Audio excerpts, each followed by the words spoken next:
When Caleb Mercer's wheelchair rolled off that train into Black Hollow, the woman who'd promised to marry him took one look at his broken legs and called him half a man in front of the entire town.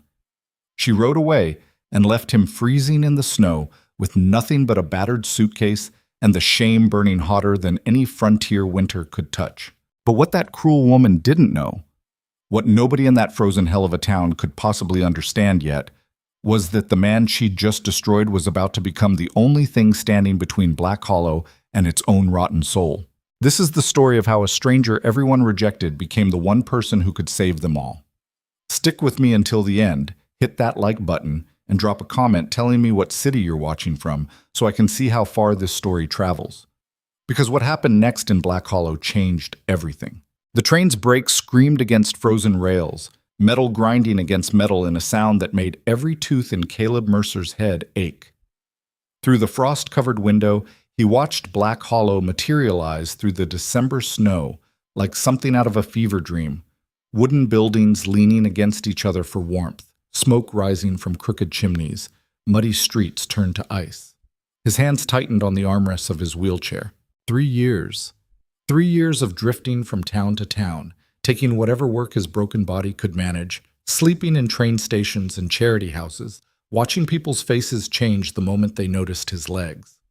3 years of answering marriage advertisements from desperate widows who needed help on their ranches, only to watch hope die in their eyes when they saw what the mining accident had left behind. But this time would be different. Vivian Hale's letter had been different. She'd written about her struggling ranch, about needing a man with engineering skills who could fix machinery and manage irrigation systems. She'd asked about his experience with railroads and mining equipment. She'd never once mentioned dancing or horseback riding or any of the other things that required legs that worked. Caleb had let himself believe that maybe, just maybe, someone out there valued a man's mind and hands more than whether he could walk. The train lurched to a stop. "Black Hollow," the conductor shouted, his voice echoing through the passenger car. "End of the line." Caleb pulled his worn coat tighter and transferred himself into the wheelchair with the practiced efficiency of someone who'd done it 1,000 times. His leather gloves were cracked from cold, his fingers stiff. The carpet bag beside him held everything he owned. 3 shirts, 2 pairs of trousers modified for sitting, his father's railroad watch, and a small wooden box containing the engineering tools he'd managed to save from the collapse. The conductor appeared at his seat, a young man with kind eyes and a nervous smile. "Need help with the chair, sir?" "I can manage," Caleb said quietly. "Just need the ramp." "Right, of course. Let me just—" The conductor disappeared toward the cargo car while Caleb maneuvered himself toward the exit. Through the open door, he could see the platform and the people, at least 24 of them, maybe more, all bundled against the cold, all staring at the train like it had delivered something they'd been waiting for. Caleb's stomach tightened. Small towns always gathered for the train. It was entertainment, news, connection to the world beyond their frozen borders. But he knew what would happen the moment they saw him. It always happened. The conductor returned with 2 other railroad workers, and together they positioned a wooden ramp against the train car steps. It wasn't much, rough planks that wobbled under weight, but it was enough. "Careful now," the conductor said. "Ice makes it slippery." Caleb nodded and began rolling himself toward the door. The wheelchair's wheels crunched against the ramp's surface, and then he was outside, the December wind hitting his face like a fist. The crowd's conversation died instantly. Every eye turned toward him. Every face registered the same progression of emotions Caleb had learned to read like a book. Curiosity, then recognition, then something that looked uncomfortably close to pity, mixed with disgust. He kept his face neutral and scanned the crowd for Vivian Hale. He'd only seen her photograph, a stern woman in her late 30s with dark hair pulled back severely, standing in front of a ranch house that looked like it was barely holding itself together. In the letter, she described herself as practical and direct. No time for nonsense. That had appealed to Caleb. A woman pushed through the crowd. For a moment, Caleb felt something that might have been hope. She was the right age, the right severe expression. She wore a heavy wool coat and riding boots caked with frozen mud. Her eyes locked onto him with an intensity that made his breath catch. This was her. This was Vivian. She walked directly up to the platform's edge, stopped 3 feet from his wheelchair, and stared down at him with an expression that turned his blood to ice. "You're Caleb Mercer?" Her voice cut through the wind like a blade. "Yes, ma'am." He tried to smile. "I received your letter, the one about—" "I asked for a man." She didn't blink. Not half of one. The platform went completely silent. Caleb felt every pair of eyes burning into his skin. His throat tightened, but he forced himself to keep his voice steady. "Mrs. Hale, I believe we discussed my qualifications in our correspondence, my engineering experience, my work with—" "What you are," Vivian interrupted, her voice rising so everyone could hear, "is a cripple who lied to me in letters. You made me waste money on train fare bringing you here when what I needed was a real man who could work a ranch." Someone in the crowd laughed, a short, ugly sound that was quickly stifled. Caleb's hands gripped his armrest so tightly the leather creaked. "Ma'am, I never lied. Everything I wrote was—" "You're useless." She said it flatly, like she was commenting on broken equipment. "A burden. I need someone who can ride fences and break horses and haul feed, not someone who needs help getting out of bed." The words hit harder than the cold. Caleb had heard variations of them before, but never delivered with such public cruelty. Never in front of an audience that seemed to be drinking in his humiliation like entertainment. He opened his mouth to respond, but Vivian had already turned away. "Train leaves in 20 minutes, she called over her shoulder. "Get back on it and go wherever you came from. Black Hollow doesn't need charity cases." She walked toward a horse tied near the station house, mounted in one smooth motion, and rode away without looking back. The crowd began to disperse, murmuring among themselves. Caleb sat frozen on the platform, the wind cutting through his coat, his face burning with shame so profound it felt like his skin might catch fire.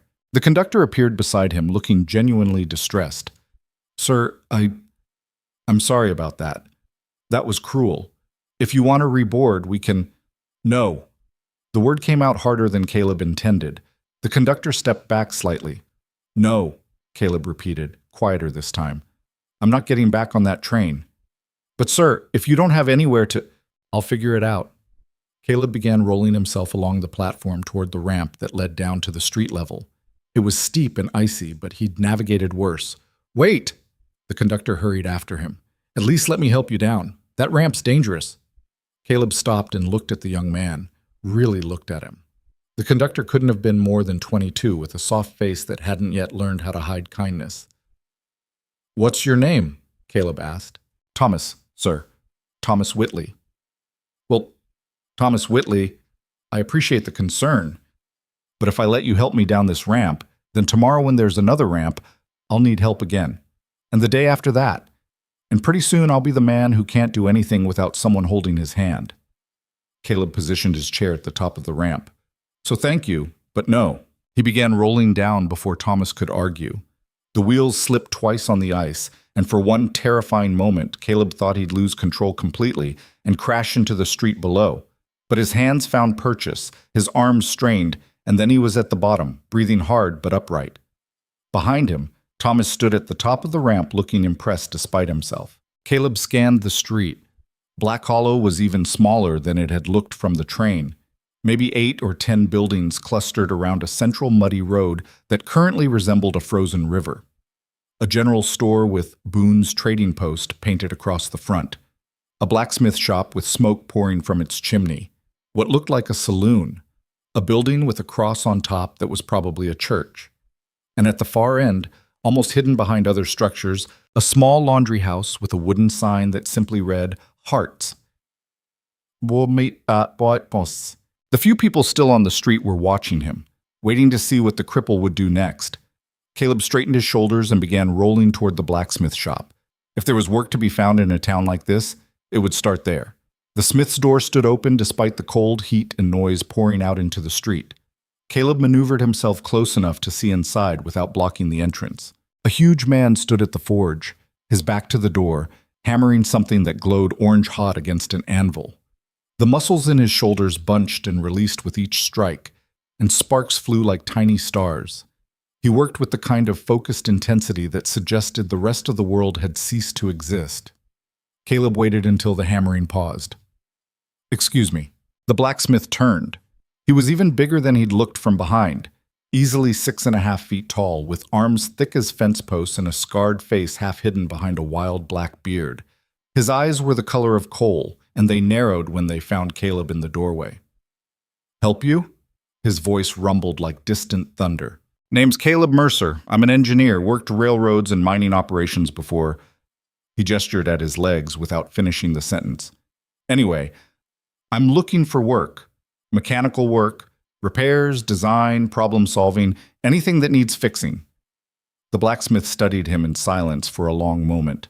Then he set down his hammer and walked closer, each step making the wooden floor creak. "You're the one Vivian Hale brought in." "Was supposed to bring in," Caleb corrected. "Didn't quite work out." "I watched what happened at the station." The blacksmith's expression was unreadable. "That was harsh, even for Vivian. She's entitled to her opinion." "Opinion?" The blacksmith snorted. "That wasn't opinion. That was cruelty." He crossed his massive arms. "I'm Gideon Cross. Own this shop and most of the metalwork contracts in town. What kind of engineering are we talking about?" Caleb felt the first small flicker of something that might have been hope. "Mechanical systems, load distribution, structural integrity. I can redesign equipment to work more efficiently, fix things that are broken in ways most people can't see, and solve problems that don't have obvious solutions." Gideon's eyebrows rose slightly. "That's a tall claim." "It's not a claim, it's what I do." The blacksmith walked over to a corner of his shop where several broken wagon wheels leaned against the wall. He grabbed one and rolled it toward Caleb. The wheel was warped, its iron rim bent in 3 places, the wooden spokes cracked. "Had a rancher bring this in 2 months ago," Gideon said. "Told him it was beyond saving, couldn't figure out how to fix it without rebuilding the whole thing from scratch, and he couldn't afford that." He kicked the wheel lightly. "You think you can do better than me?" Caleb rolled closer and examined the wheel carefully. His fingers traced the bent rim, tested the cracked spokes, measured the angles where stress had broken the structure. After a full minute of silence, he looked up. "You have a vise? And a heat source I can control precisely?" "Yeah." "Then I can fix this. Won't be perfect, but I can make it functional.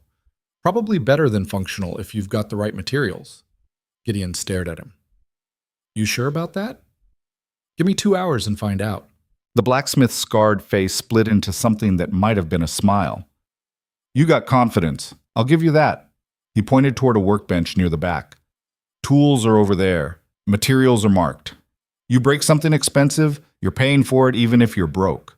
Deal?" "Deal."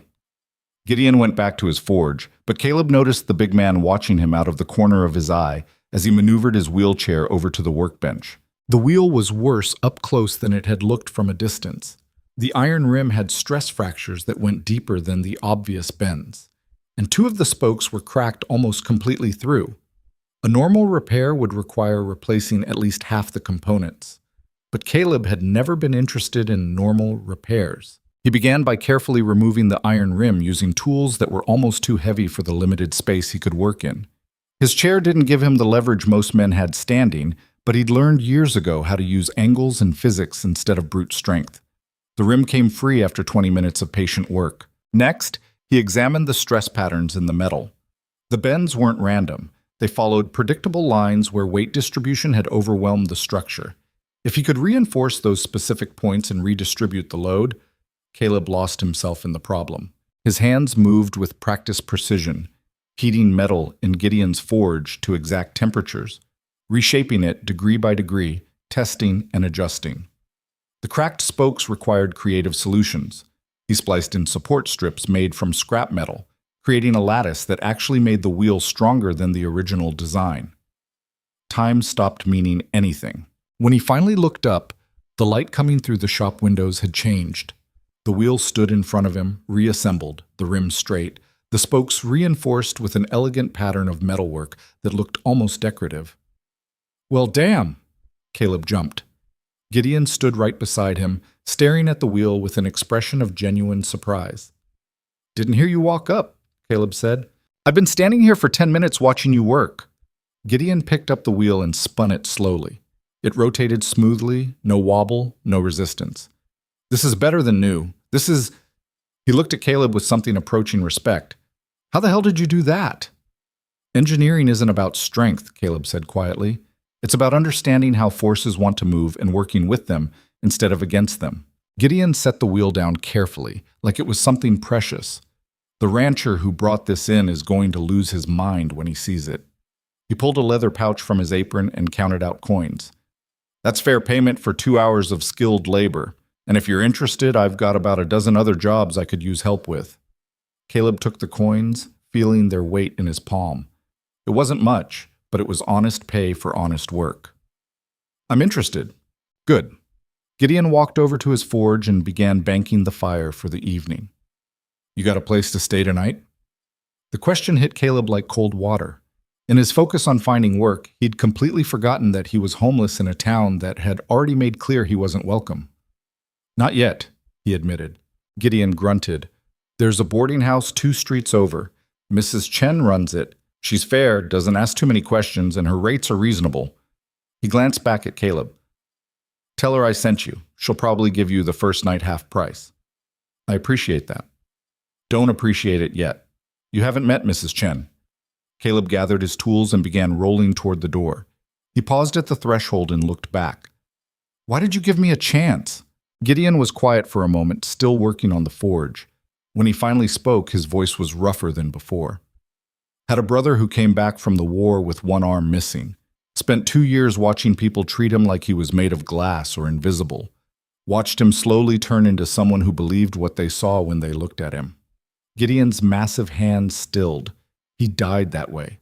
Not from the missing arm, from giving up. The shop fell silent, except for the settling fire. I'm sorry, Caleb said quietly. Yeah, me too. Gideon straightened and turned around. Point is, I learned that people who judge a man by his scars instead of his skills are generally too stupid to be worth listening to. You proved you can work. That's all that matters in my shop. Caleb nodded, not trusting himself to speak. He rolled out into the street as evening began settling over Black Hollow. The temperature had dropped even further, and his breath came out in white clouds. But inside his chest, something warm had started growing. One person. That's all it took. One person willing to look past the chair and see what he could actually do. Maybe Black Hollow wouldn't destroy him after all. The boarding house was exactly where Gideon had described it. A 2-story wooden building that leaned slightly to the left, with smoke curling from its chimney and golden lamplight glowing in the windows. A hand-painted sign read Chen's Rooms, Clean Beds, Hot Meals. Caleb maneuvered himself up a short ramp, clearly not built for wheelchairs but functional enough, and knocked on the door. It opened almost immediately. The woman who appeared was tiny, barely 5 feet tall, with silver-streaked black hair pulled into a tight bun and eyes that seemed to see straight through pretense. She looked at Caleb, then at his chair, then back at his face without any change in expression. You're the railroad man Vivian Hale embarrassed at the station, she said. Not a question. News travels fast. This is Black Hollow. A dog barks at the wrong time and the whole town knows about it by supper. She stepped aside. Come in before you freeze. The interior was warm and smelled like cooking meat and bread. A fire crackled in a stone fireplace, and several tables were scattered around a main room where people could eat. Currently, 3 men sat at one table playing cards, and an elderly woman knitted in a rocking chair near the fire. All of them looked up when Caleb entered. Mrs. Chen ignored them completely. You need a room? If you have one available, Gideon Cross said to mention his name. Gideon sends half the strays in this territory to my door, but her expression softened slightly. If he vouches for you, that means something. Room's $4 a week, includes breakfast and dinner. Lunch is extra. Caleb calculated quickly. The money Gideon had paid him would cover exactly 1 week with enough left over for maybe 2 lunches. After that, he'd need more work fast. I'll take it, he said. Ground floor room in the back. It's small, but the door's wide enough for that chair, and there's no stairs. She pulled a key from her apron. Bathrooms shared down the hall. You make a mess, you clean it, you cause trouble, you leave. Understood? Yes, ma'am. She studied him for another moment, then handed over the key. Room 7. Dinner's in an hour if you want it. Caleb took the key and began rolling toward the hallway she'd indicated. Behind him, he heard one of the card players mutter something he couldn't quite make out, followed by rough laughter. Mrs. Chen's voice cracked like a whip. You three got something to say. Say it loud enough for everyone to hear. The laughter died instantly. That's what I thought, Mrs. Chen continued. Now finish your game quietly or get out of my house. Caleb kept rolling, but he felt something loosen in his chest. Mrs. Chen hadn't defended him out loud, hadn't made a speech about fairness or dignity. She'd just made it clear that mockery wouldn't be tolerated under her roof. Sometimes that was enough. Room 7 was exactly as advertised. Small, simple, but clean. A narrow bed, a wash basin, a wooden chair, and a window that looked out onto a dark alley. Not much, but it was warm and dry, and his for a week. Caleb transferred himself onto the bed and allowed himself to feel the exhaustion that had been building since he'd stepped off that train. His arms ached from the day's work, his hands were stiff from the cold, and the humiliation at the station still burned in his memory like an infected wound. But he'd survived. He'd found work, found shelter, found two people who'd treated him like he might be worth something. It wasn't victory, but it was a start. Setback. Dinner at Mrs. Chen's was beef stew, bread, and weak coffee served at communal tables. Caleb sat at the end of one table, close enough to be social, but far enough away that people could ignore him if they wanted. Most of them did. The elderly woman from earlier, Mrs. Patterson, apparently, asked him polite questions about where he'd come from and what kind of work he'd done. The card players ignored him completely, and a young couple in the corner whispered to each other while stealing glances in his direction. Caleb ate steadily, focusing on his food rather than the attention. He was halfway through his second bowl of stew when the front door banged open and a man strode in like he owned the place. He was lean and sharp-featured, dressed in expensive clothes that looked out of place in Black Hollow's rough simplicity. His boots were polished, his coat was tailored, and his hair was slicked back with some kind of oil that caught the lamplight. He moved with the aggressive confidence of someone who'd never been told no. The room's temperature seemed to drop.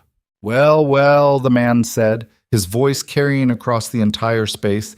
If it isn't the famous cripple everyone's been talking about.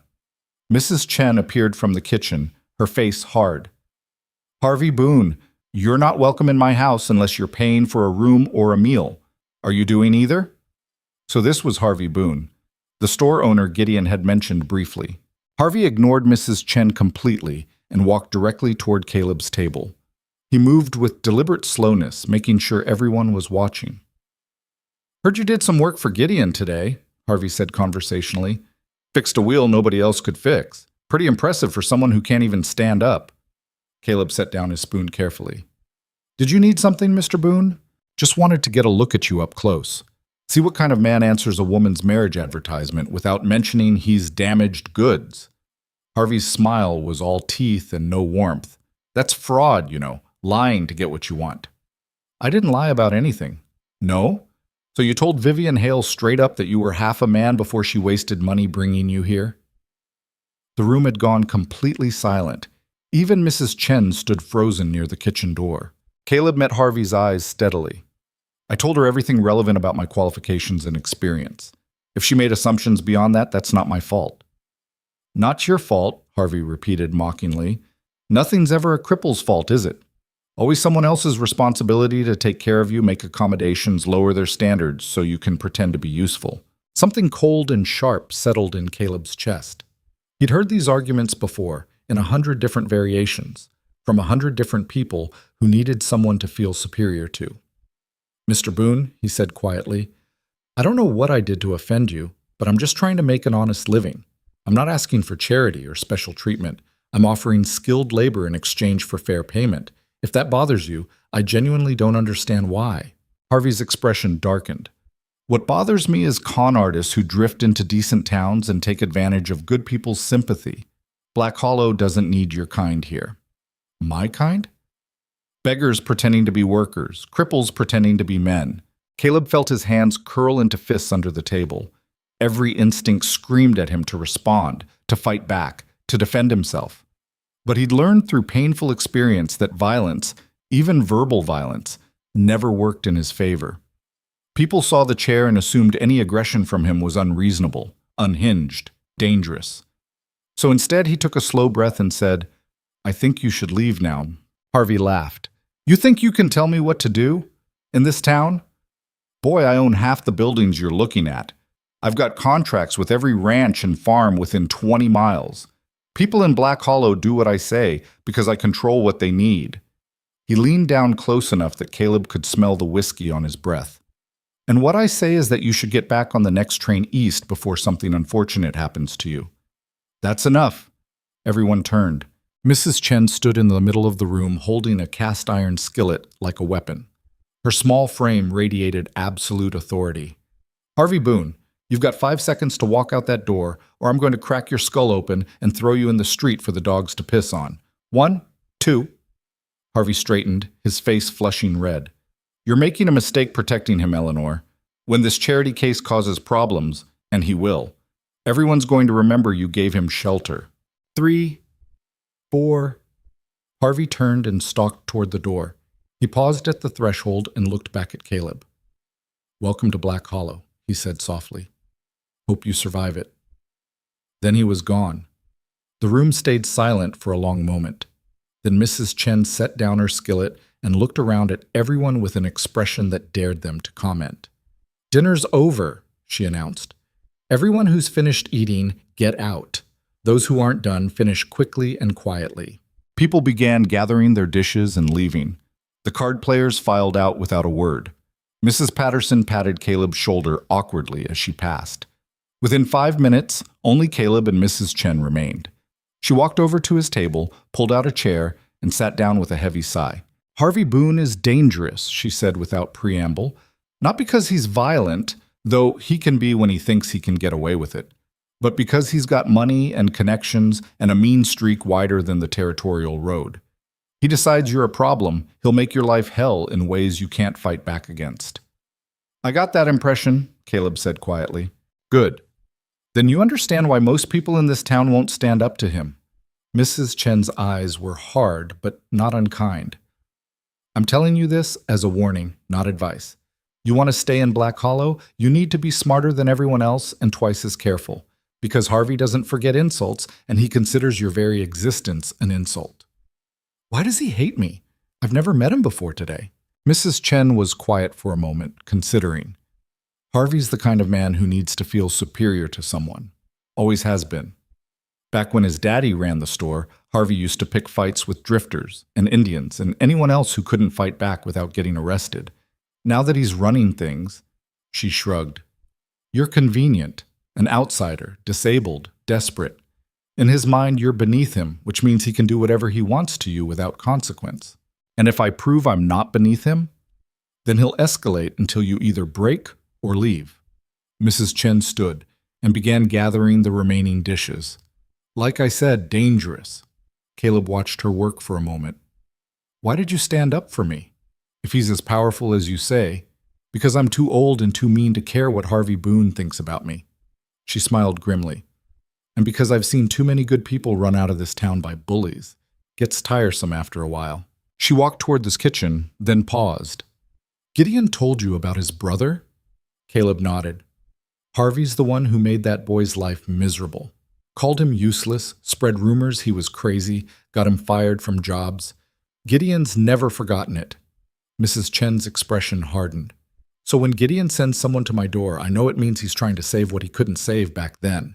And I'll be damned if I let Harvey Boon destroy another person just because he can." She disappeared into the kitchen, leaving Caleb alone with his thoughts and a rapidly cooling cup of coffee. He sat there for a long time, staring at nothing, trying to process everything that had happened in one impossible day. Rejected at the train station, found work, found shelter, made an enemy.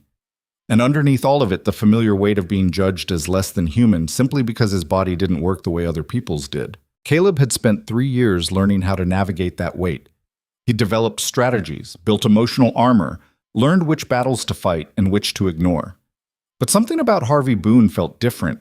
This wasn't just casual prejudice or thoughtless cruelty. This was deliberate, calculated malice from someone who saw Caleb as a threat to something he couldn't quite define yet. And that made Harvey far more dangerous than Vivian Hale's public humiliation ever could be. Over the next 2 weeks, Caleb fell into a rhythm that felt almost normal. Every morning, he worked at Gideon's blacksmith shop, repairing equipment, redesigning tools, solving mechanical problems that had stumped everyone else. The work was challenging and satisfying, and Gideon proved to be exactly the kind of employer Caleb had always hoped to find. Demanding but fair, uninterested in excuses, but generous with praise when it was earned. Word began spreading. A rancher brought in a broken irrigation pump that Caleb fixed in 3 hours. A farmer's wagon had a chronic wheel alignment problem that Caleb solved by redesigning the axle mounting. A widow needed her well mechanism repaired, and Caleb not only fixed it but made it easier to operate. Each success brought more work, and each success made Harvey Boon angrier. Caleb saw it happening but didn't fully understand it at first. Harvey would appear wherever Caleb was working, making snide comments to anyone who would listen. The cripple was taking jobs from real workers. The cripple was charging unfair prices because people felt sorry for him. The cripple would eventually make a mistake, and someone would get hurt. Most people ignored Harvey's complaints, but some listened. Caleb began noticing small acts of hostility. Someone dumped mud across the ramp at Mrs. Chen's boarding house, making it impassable for his wheelchair. His tools went missing from Gideon's shop, only to reappear days later in strange places. Rocks were thrown at him in the street by children whose parents watched without intervening. Nothing he could prove. Nothing he could fight. Just a constant drip of small cruelties designed to wear him down. Ignore it, Gideon advised when Caleb mentioned the problems. Harvey's trying to get you to react. Don't give him the satisfaction. So Caleb cleaned up the mud, found his tools, dodged the rocks, and kept working. But the tension in Black Hollow was building towards something. He could feel it the way you could feel a storm coming before the first clouds appeared. The break came on a cold afternoon 3 weeks after Caleb's arrival. He was working on a complicated brake system for a freight wagon when someone knocked on the blacksmith shop's door frame. Caleb looked up to find a woman standing in the entrance, silhouetted against the winter light. She was thin, with dark hair pulled back in a practical bun, and a face that might have been pretty if it weren't so careworn and tired. Her dress was faded but clean, and she carried herself with the careful posture of someone trying very hard to appear dignified despite circumstances that made dignity difficult. "Excuse me," she said quietly. "Are you Caleb Mercer?" "Yes, ma'am. My name is Evelyn Hart. I own the laundry business at the edge of town." She hesitated, looking uncomfortable. "I was told you might be able to help with a mechanical problem I'm having." Gideon appeared from the back room, wiping oil from his hands. "Mrs. Hart, good to see you." "Mr. Cross." Evelyn nodded to him politely, then turned back to Caleb. "I have a wringer mechanism that's broken. The gears are stripped, and I can't afford to buy a new one from Mr. Boon's store. Someone suggested you might be able to repair it for less." Caleb wiped his hands on a rag and rolled closer. "I can take a look. No promises until I see what we're working with." Relief flooded Evelyn's face. "Thank you. When would you have time?" "Now's fine," Caleb interrupted. He looked at Gideon. "If that's all right with you?" Gideon waved a massive hand. "Go. That freight wagon can wait." Evelyn led Caleb through Black Hollow's streets to a small building at the town's eastern edge that looked like it was barely surviving.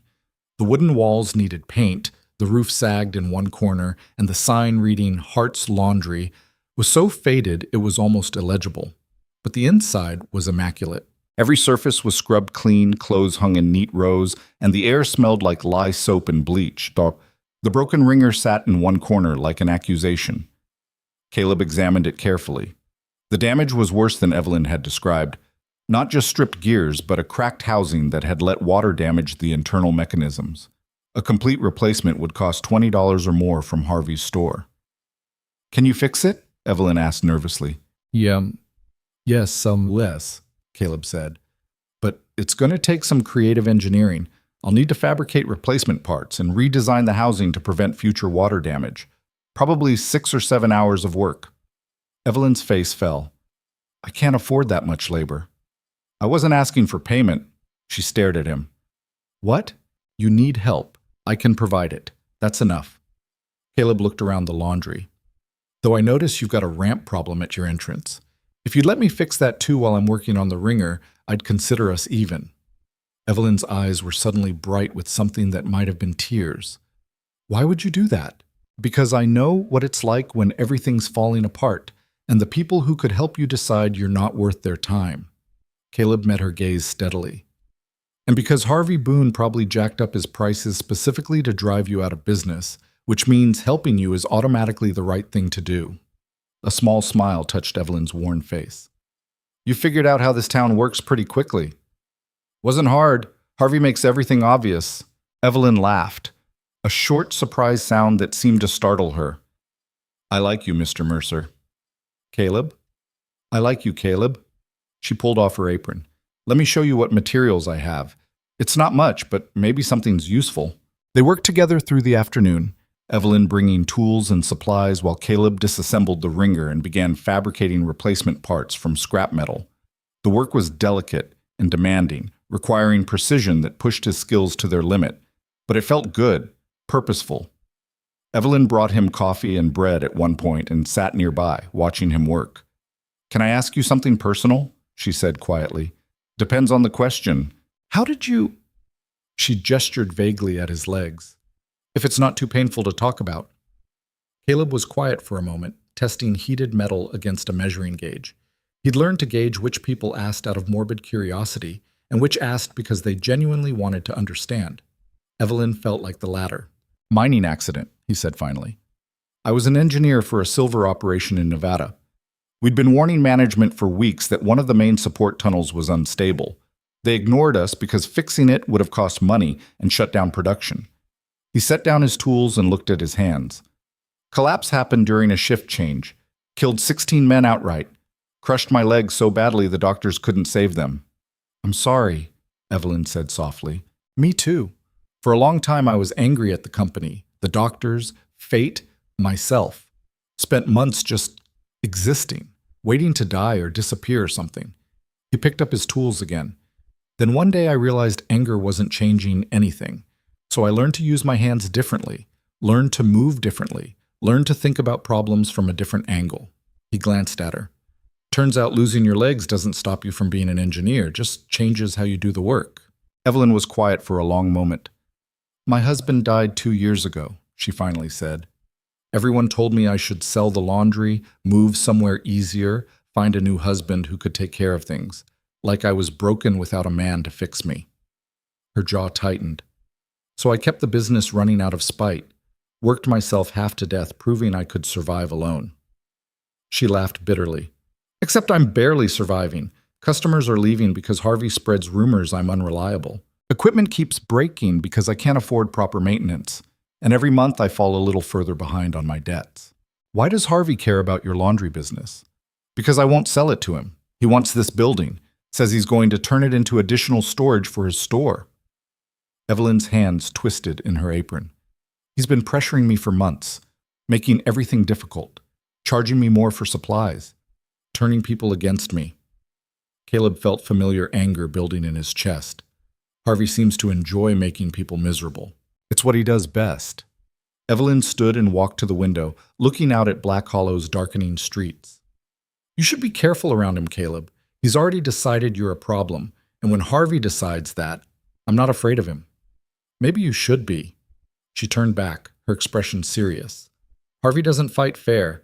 He uses the law, uses social pressure, uses people's fears against them, and he always wins eventually. Then I guess I'll have to be the exception. Evelyn studied him for a long moment, then smiled sadly. You're either very brave or very stupid. Probably both, Caleb admitted. They worked together until the light failed completely, and Caleb could no longer see well enough to do precision metalwork. By then, the ringer was 3/4 repaired and the ramp was completely rebuilt. Come back tomorrow? Evelyn asked as Caleb prepared to leave. I'll be here. She walked him to the door, then hesitated. Caleb? Thank you. Not just for the work, for treating me like I'm capable of things. You are capable of things. I know, but most people forgot that a long time ago. She smiled. It's nice to be reminded. Caleb rolled back through Black Hollow's dark streets, feeling something he hadn't felt in years. Not just purpose, not just usefulness, but connection. He sighed. The trouble started exactly like Evelyn had warned him it would. 3 days after Caleb finished repairing her ringer, Harvey Boon appeared at the laundry, claiming Evelyn owed him $80 in back payments for supplies. Evelyn insisted she'd already paid those bills. Harvey produced account books showing otherwise. The whole town watched as Harvey threatened to take Evelyn to the territorial court in the county seat, where a judge would certainly side with the established businessman over a struggling widow. And that's when Caleb realized Harvey hadn't just been making Evelyn's life difficult. He'd been building a trap designed to destroy her completely. The account books Harvey slammed onto Evelyn's counter were leather-bound and official-looking, with entries written in neat script that tracked every transaction going back 18 months. Evelyn stared at them like they were poison. $80, Harvey repeated, his voice loud enough to carry to the small crowd gathering outside the laundry. Plus interest, that's what you owe my store, Mrs. Hart. Evelyn's hands shook as she flipped through the pages. These numbers are wrong. I paid for these supplies when I bought them. I have receipts. Receipts? Harvey laughed. You mean those scraps of paper you claim are receipts? Anyone can write anything on paper, Eleanor. These are my official business records, witnessed and dated. They'll hold up in any court. Caleb sat near the repaired ringer, watching Harvey work the crowd like a practiced performer. The man had clearly done this before, probably many times. Create a paper trail that looked legitimate, pressure the victim until they were desperate, then offer a solution that benefited only Harvey. I don't have $80, Evelyn said, her voice barely above a whisper. You know I don't have that kind of money. Well, that's unfortunate. Harvey's expression was all false sympathy. Because legally, I can seize assets to cover the debt. This building, for instance, and all the equipment inside it. You can't. I can and I will, unless you pay what you owe by the end of this week. Harvey closed the account book with a sharp snap. Or you could sell me the property directly. I'll give you $30 for it, which is more than generous considering its condition, and we'll call the debt settled. $30 for a building and business worth at least $200. It wasn't a deal. It was theft dressed up in legal language. Evelyn looked like she might be sick. I need time to... End of the week, Harvey interrupted. After that, I'm filing with the territorial court. He turned toward the door, then paused and looked directly at Caleb for the first time. And I'd advise you not to take advice from charity cases who don't understand how business works in Black Hollow. The crowd parted to let Harvey through. Several people looked uncomfortable, but nobody spoke up. Nobody questioned Harvey's numbers or demanded to see Evelyn's receipts. They just watched her crumble and did nothing. After Harvey left, Evelyn stood frozen behind her counter, staring at nothing. Tears ran down her face silently. He's lying, Caleb said quietly. Evelyn wiped her eyes roughly. Doesn't matter. His books will look more official than my receipts, and the judge in the county seat does business with Harvey's family. I'll lose in court. Then we don't go to court. She looked at him like he'd lost his mind. What are you talking about? Harvey's books are fake, which means there's a way to prove it. Caleb rolled closer to the counter. But I need to see your actual receipts. All of them. What good will that do? Just trust me. Evelyn hesitated, then pulled out a wooden box from under the counter. Inside were dozens of crumpled paper receipts, some barely legible, all documenting purchases from various merchants in Black Hollow and the surrounding area. Caleb spread them across the counter and began sorting them by date and vendor. His engineer's mind cataloged patterns, inconsistencies, overlaps. What are you looking for? Evelyn asked. Proof that Harvey's lying. It's here somewhere. Caleb's fingers traced through the receipts. Harvey's books show you buying certain supplies on specific dates. But if you bought those same supplies from someone else, or if the dates don't match your actual business patterns, I can't remember every purchase from 18 months ago. You don't have to remember. The paper remembers. Caleb pulled out 3 receipts and laid them side by side. Look at this. Harvey's books say you bought 20 pounds of lye soap from him on March 15th, but this receipt shows you bought lye from the general store in Silver Creek on March 12th. Why would you buy more 3 days later? Evelyn leaned closer, squinting at the faded ink. I wouldn't. 20 pounds lasts me almost 2 months. Exactly. Caleb pulled out more receipts. And here, Harvey claims you bought fabric for mending on July 2nd, but you have a receipt from a traveling merchant for the same fabric on June 28th. How is he doing this? Evelyn's voice was tight with anger. How is he just making up transactions that never happened? Because nobody checks. Most people in small towns keep sloppy records. They trust established merchants like Harvey, to be honest. Caleb gathered the receipts carefully. But Harvey made a mistake. He didn't account for the fact that you keep meticulous records because you're barely surviving. Every penny matters to you, so you saved everything. For the first time since Harvey had walked in, hope flickered across Evelyn's face. Can we prove he's lying? Not just prove it. We can humiliate him. Caleb looked up at her. But it means confronting him publicly, in front of the whole town, and it means you can't back down no matter how much he threatens. Evelyn's jaw set in a hard line. I'm done being afraid of Harvey Boon. Good, because this is going to get ugly.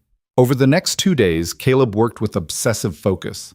He cross-referenced every entry in Harvey's account books against Evelyn's receipts, building a timeline that exposed the fraud. He interviewed other merchants in town, carefully documenting their sales to Evelyn.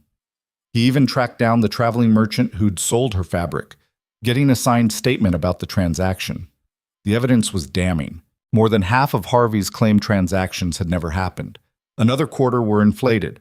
Items Evelyn had bought for $2 listed as costing $5.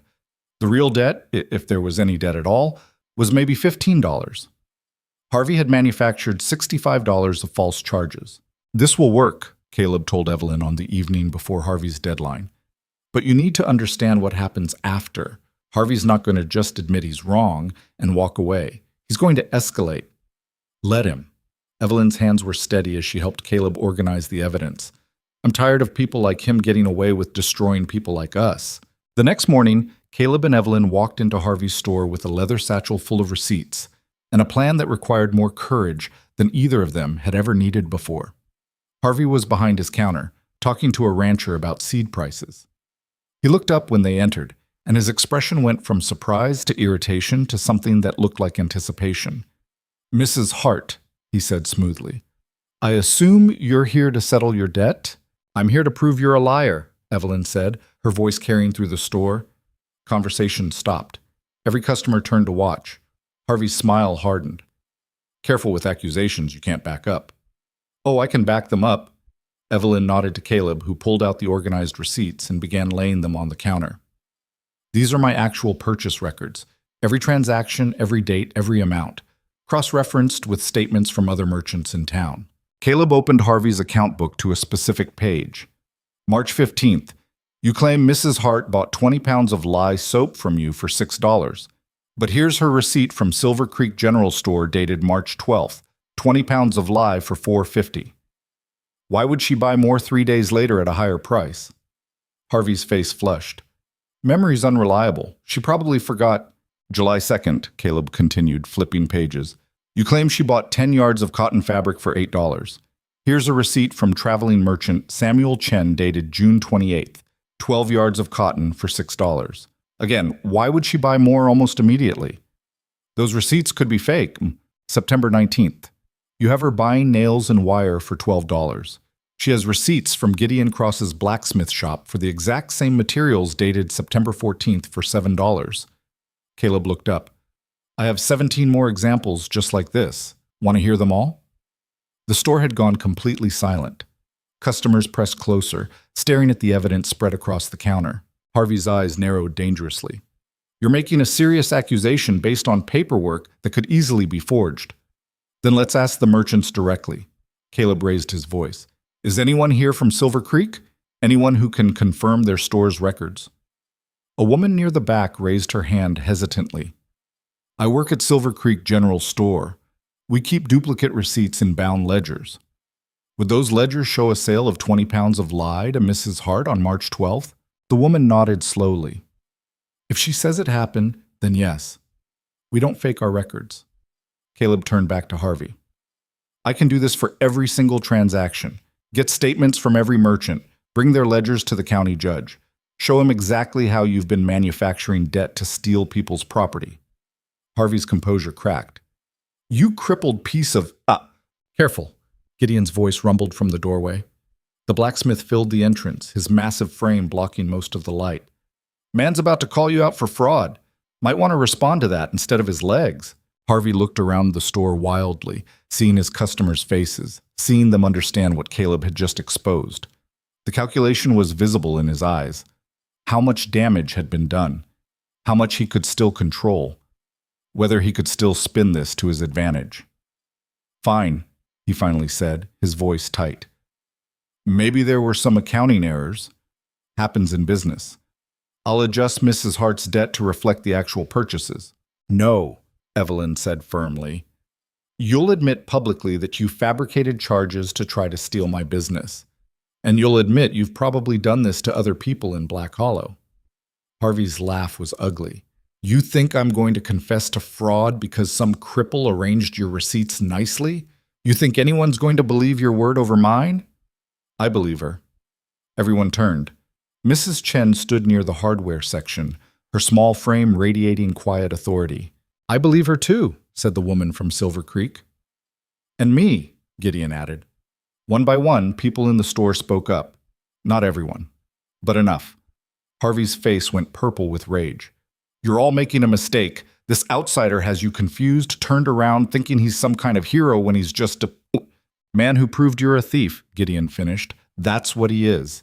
Now you can either admit what you did, or Caleb can take all this evidence to the county judge and let them sort it out. Your choice." The silence stretched out like broken glass. Finally, Harvey spoke through gritted teeth. "There is no debt. Mrs. Hart's account is settled." "Say the rest," Evelyn insisted. "There were errors in my bookkeeping." "Say it all." Harvey looked like he wanted to murder someone. "I made errors. Multiple errors. Mrs. Hart owes nothing." Caleb began gathering the receipts, moving deliberately slowly. "Glad we could clear that up." Harvey's hand shot out and grabbed Caleb's wrist. "You just made the worst enemy you'll ever have." Caleb looked at Harvey's hand, then up at his face. "Let go of me. Or what? You'll stand up and fight me?" Harvey's grip tightened. "You're nothing. A broken toy someone wound up and pointed at me. But toys break easy." Gideon moved fast for such a big man. One moment he was by the door, the next his hand was clamped around Harvey's forearm like a steel trap. "Let go," Gideon said softly. Harvey released Caleb's wrist and jerked away from Gideon. "This isn't over." "Yeah, it is," Gideon said. "You lost. Accept it and move on." Harvey looked around at the faces watching him, at the customers who'd witnessed his humiliation, at the evidence of his fraud spread across his own counter. Then he turned and walked into the back room, slamming the door hard enough to rattle bottles on the shelves. The store erupted in conversation. People crowded around Caleb and Evelyn, some offering congratulations, others asking questions about their own accounts with Harvey. Mrs. Chen appeared at Caleb's elbow with a grim smile. "That was dangerous," she said quietly. "I know. Harvey's not going to let this go." "I know that too." "Good." Mrs. Chen patted his shoulder. "Long as you know what's coming." But Caleb didn't know. Not really. Because what came next was worse than any of them could have imagined. 2 nights later, Evelyn's laundry burned. Caleb was asleep at Mrs. Chen's when the screaming started. He jolted awake to the sound of people shouting, boots pounding on wooden floors, someone yelling, "Fire! Fire!" He transferred into his wheelchair and rolled to the window. Orange light flickered against the buildings to the east, painting shadows that danced like demons. The laundry. Caleb's heart stopped. He dressed faster than he ever had, pulled himself through the boarding house, and burst out onto the street where half of Black Hollow was already running toward the flames. The fire was massive. It had consumed the front porch completely and was eating its way up the building's eastern wall. Smoke poured into the sky in thick black clouds. People formed bucket lines from the nearest well, throwing water that seemed to evaporate before it even touched the flames. Caleb scanned the crowd frantically. "Where's Evelyn?" Nobody answered. Everyone was focused on the fire. "Where's Evelyn?" Gideon appeared at his side, covered in soot. "She's safe. Got out through the back window. She's with Mrs. Patterson." Relief flooded through Caleb so intensely it made him dizzy. "How bad?" "Bad. Front porch is gone. Main building might survive if we can stop the spread." Gideon grabbed another bucket. "Someone threw a lantern bomb. We found glass and kerosene residue on the porch." "Harvey." "Can't prove it. But yeah, Harvey."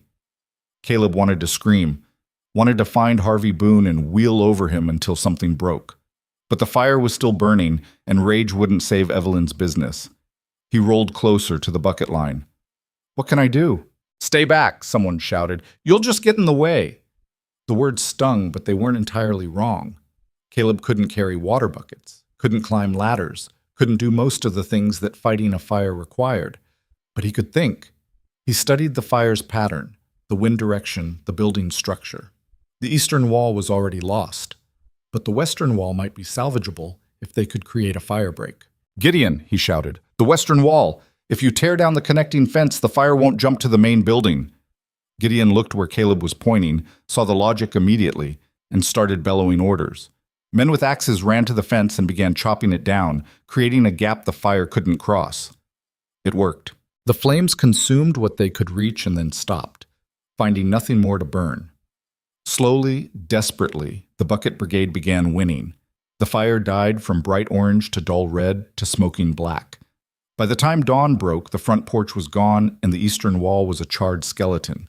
But the main building stood, damaged but standing. Evelyn sat on the ground 50 feet away, wrapped in a blanket, staring at the ruins of everything she'd built.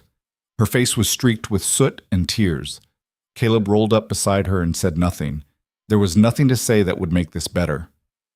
"He did this," Evelyn finally whispered. "Harvey did this because we humiliated him." "We don't know, Saham." "Yes, we do." She turned to look at Caleb, and her eyes were hollow. "You were right. He escalated, and he'll keep escalating until I have nothing left. Then we fight back harder." "With what?" Evelyn gestured at the smoking wreckage. "I can't afford to rebuild. I barely had enough money to keep the business running before. Now," she buried her face in her hands, "I'm done." He won. Caleb felt something crack inside his chest. This was his fault.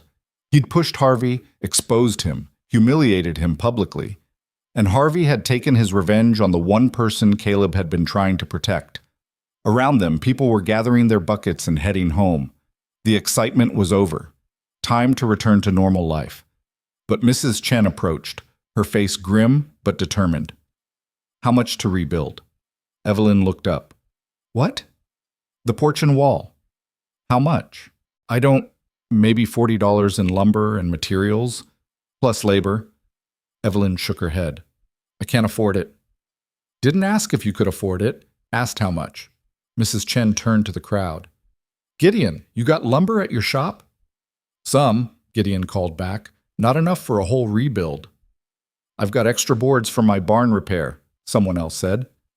Old Mr. Fletcher, one of the ranchers who'd brought equipment to Caleb for fixing. "I can donate nails," another voice added. "My boys can help with the labor," said a woman Caleb recognized from the general store. Evelyn stared as people began volunteering materials, time, skills. "I can't ask you to—" "You're not asking," Mrs. Chen interrupted. "We're offering. Harvey Boon wants to run you out of Black Hollow using fear and fire? Fine. But he's going to learn that some of us don't run." Over the next 3 days, something remarkable happened. People showed up at the burned laundry with tools and materials. Ranchers who barely knew Evelyn arrived with wagons full of lumber. Women brought food for the workers. Children carried water and gathered debris. Even people who'd never spoken to Caleb before worked alongside him, following his engineering guidance as he redesigned the porch to be stronger than the original. Black Hollow was building something more than a porch. They were building resistance. Harvey watched from across the street, his face unreadable.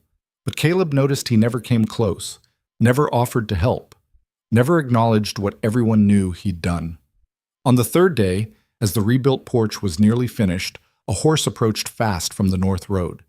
The rider was a woman Caleb had never seen before, young, well-dressed, riding like someone who'd been born in a saddle. She pulled up in front of the laundry and dismounted in one smooth motion.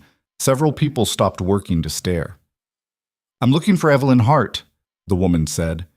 Evelyn emerged from inside the building, wiping her hands on her apron. "I'm Evelyn." The woman walked closer, and Caleb saw her face clearly for the first time. She had the same severe features as someone he'd met before, the same hard eyes that judged before understanding. She looked exactly like Vivian Hale. "My name is Catherine Voss," the woman said. "I'm Vivian Hale's sister, and I need to talk to you about Caleb Mercer." Caleb's stomach dropped. Catherine's gaze swept across the worksite until it landed on him. "You're him." The man my sister rejected at the train station. Yes, ma'am. I heard about what happened there, about what she said. Catherine's expression was difficult to read.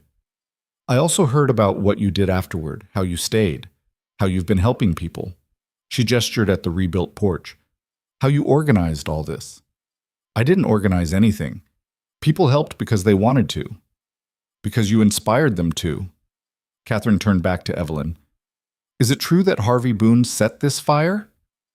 Evelyn hesitated. We can't prove. Is it true? Yes, Caleb said quietly. It's true. Catherine nodded slowly. That man's been a poison in this territory for years. My sister does business with him because he's convenient and established. But I've heard stories. Fraud, intimidation, violence hidden behind legal language. She pulled an envelope from her coat. This is a letter of credit from my sister's ranch account, enough to cover full repairs to this building and replace any lost equipment.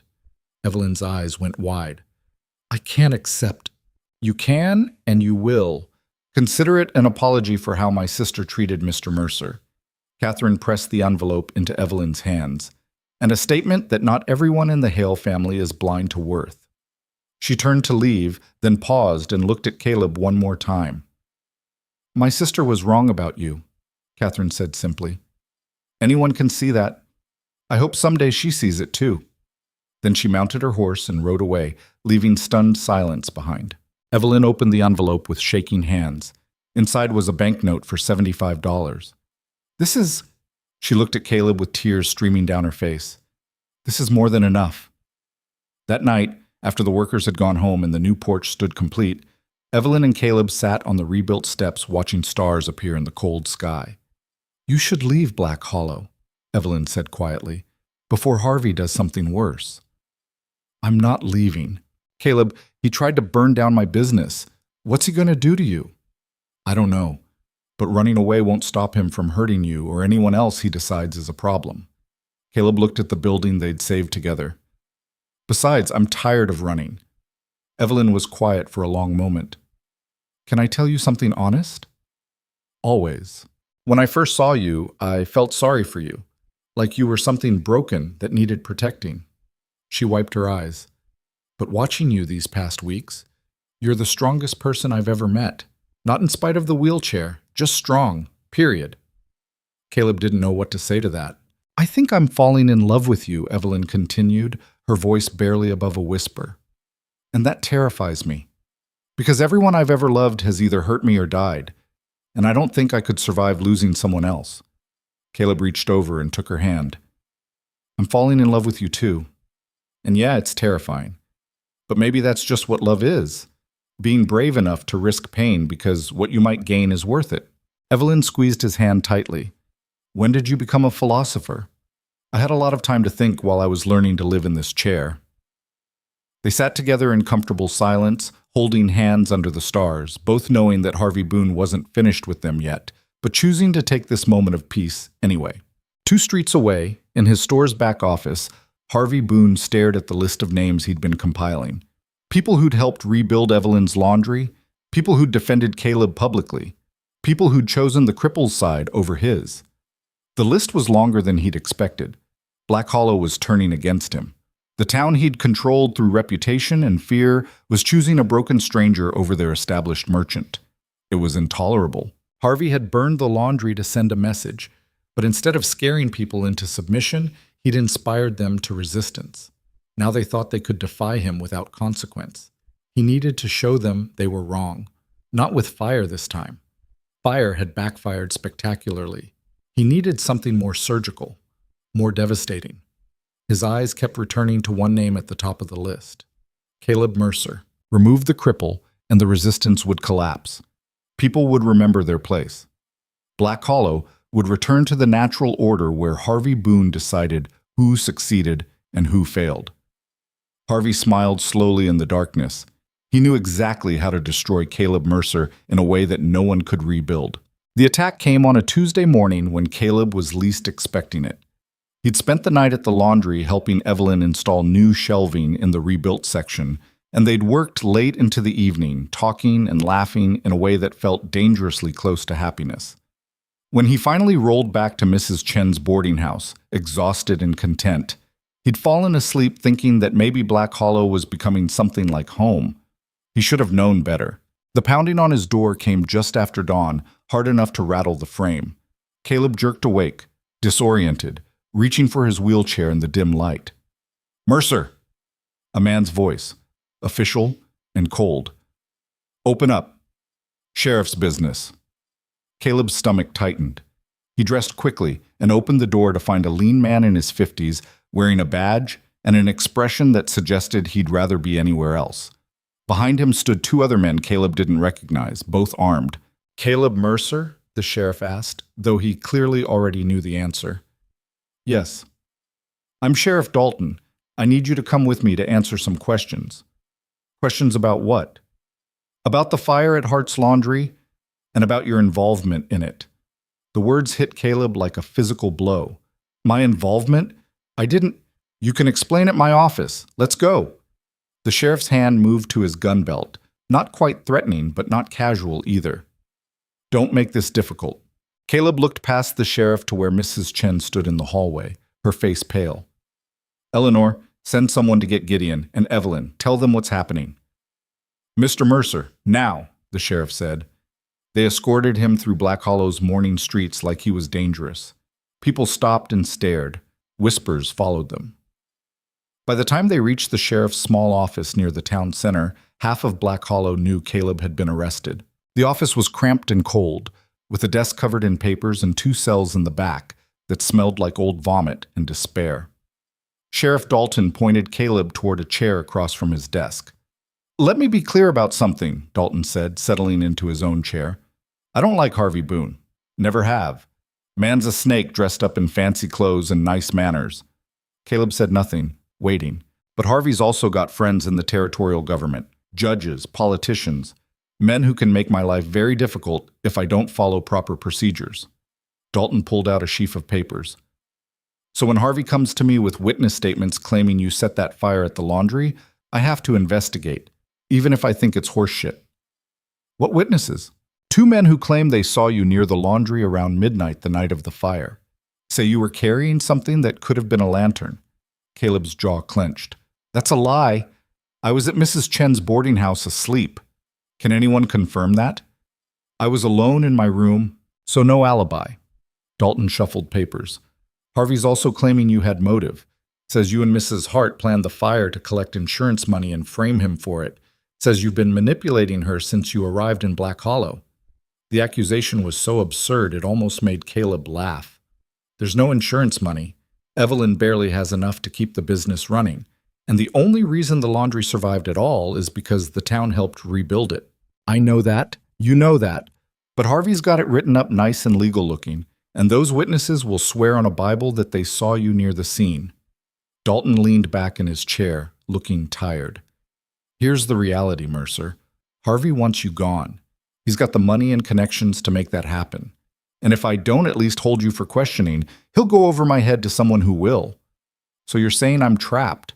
I'm saying you need to be smarter than Harvey is, because he's playing a game with rules he wrote, and you're walking into it blind." Before Caleb could respond, the office door banged open. Evelyn stormed in, her face flushed with anger, followed closely by Gideon, who had to duck to fit through the door frame. "What the hell is this?" Evelyn demanded. "You arrested Caleb?"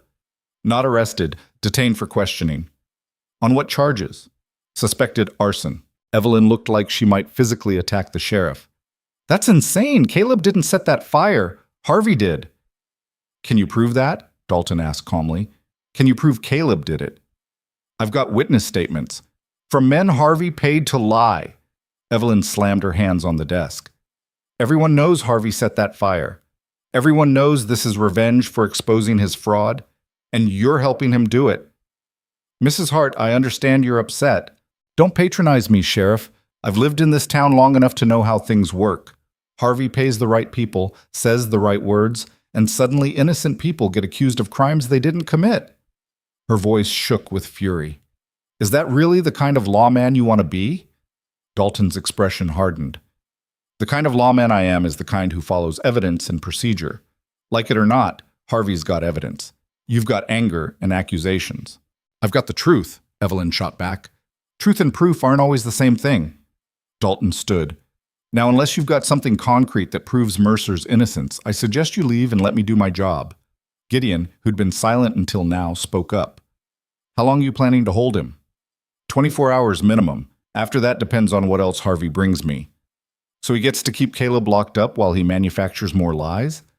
That's exactly how it works, Gideon interrupted. You know it. I know it. Everyone in this town knows Harvey Boon controls what happens in that courthouse and half the territorial government. His massive hands curled into fists. But maybe it's time someone stood up and said that's not right. Dalton met Gideon's eyes steadily. You threatening me?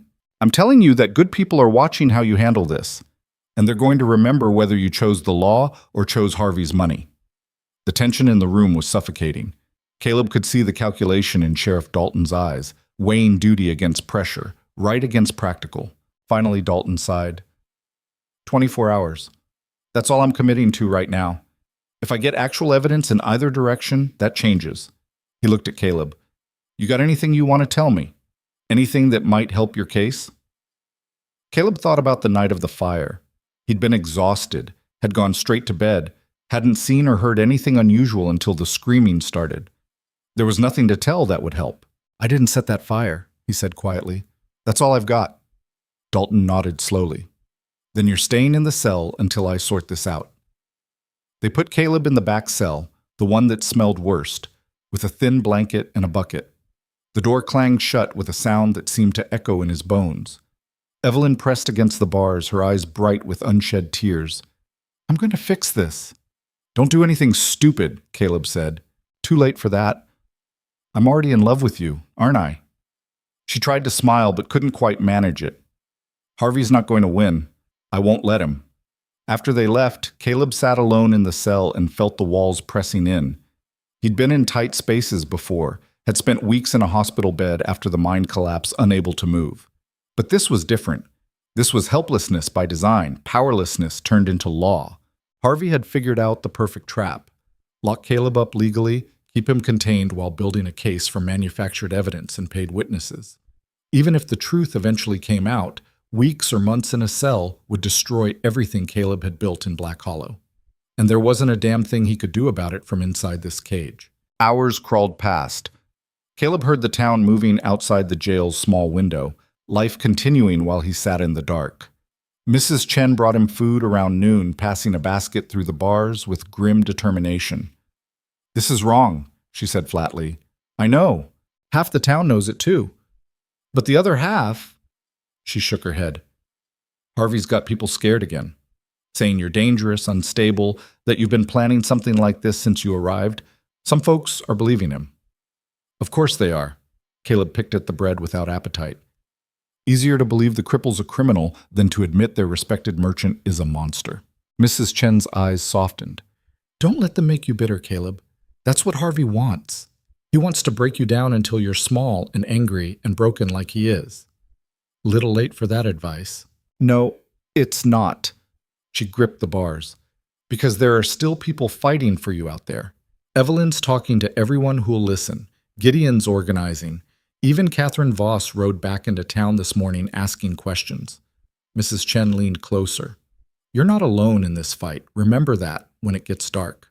After she left, Caleb lay on the thin cot and stared at the ceiling.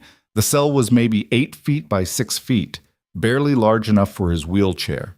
He'd transferred onto the cot because there was nowhere else to sit, and now he felt trapped by his own body as much as by the bars. This was what Harvey understood that most people didn't. You didn't have to physically hurt someone in a wheelchair to destroy them. You just had to take away their mobility, their agency, their ability to control their own environment. Put them somewhere they couldn't navigate, couldn't escape, couldn't function, and watch them crumble. Caleb closed his eyes and tried not to think about how many days he could survive like this before something essential inside him broke. Evening came. Sheriff Dalton brought him water and a plate of something that might have been stew. The sheriff didn't speak, didn't meet Caleb's eyes, just shoved the food through the bars and left. Around sunset, Caleb heard shouting outside. Multiple voices, angry and overlapping. He couldn't make out the words, but the tone was unmistakable. A crowd was gathering. The jail's front door banged open. Dalton's voice rose sharply. Everyone back! This is official business. We want to see him!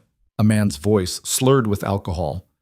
Yeah, let us see the cripple who thinks he can burn down our town.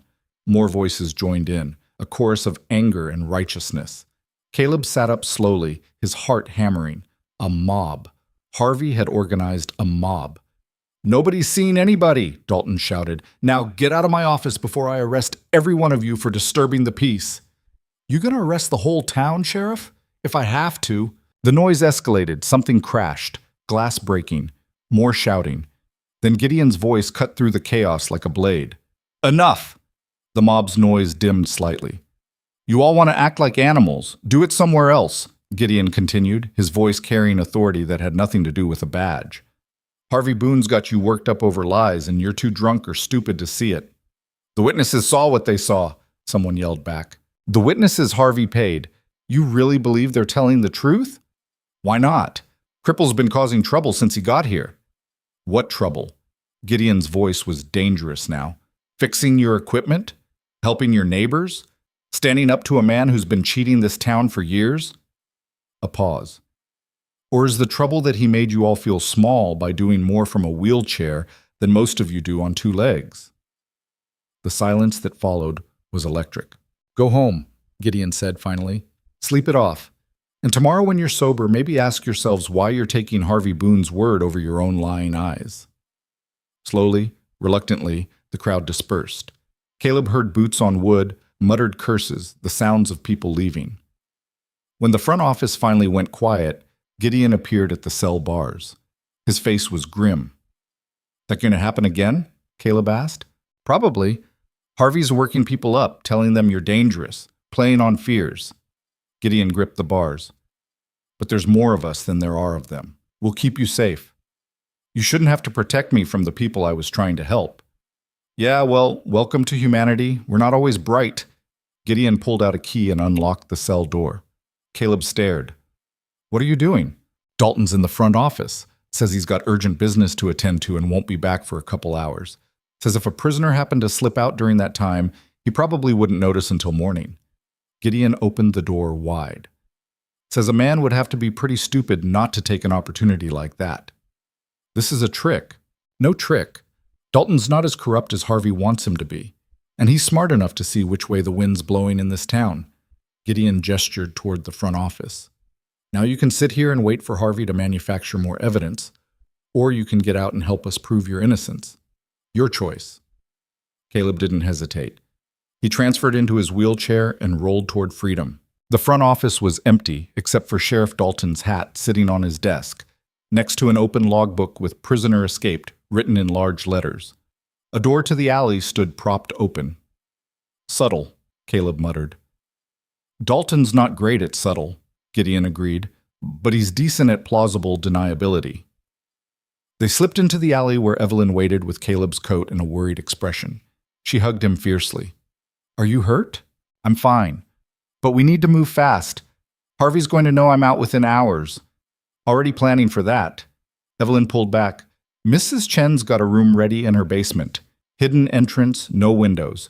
You can stay there until we figure out how to prove Harvey set the fire. And how do we do that? Working on it, Gideon said. But first we get you somewhere safe. They moved through Black Hollow's back alleys like criminals, avoiding the main streets where people might see them.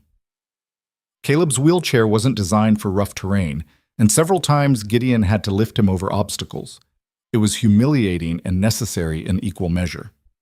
Mrs. Chen's basement was exactly as advertised, a small room accessible only through a hidden panel in her storage closet, with a bed, a desk, and a lamp.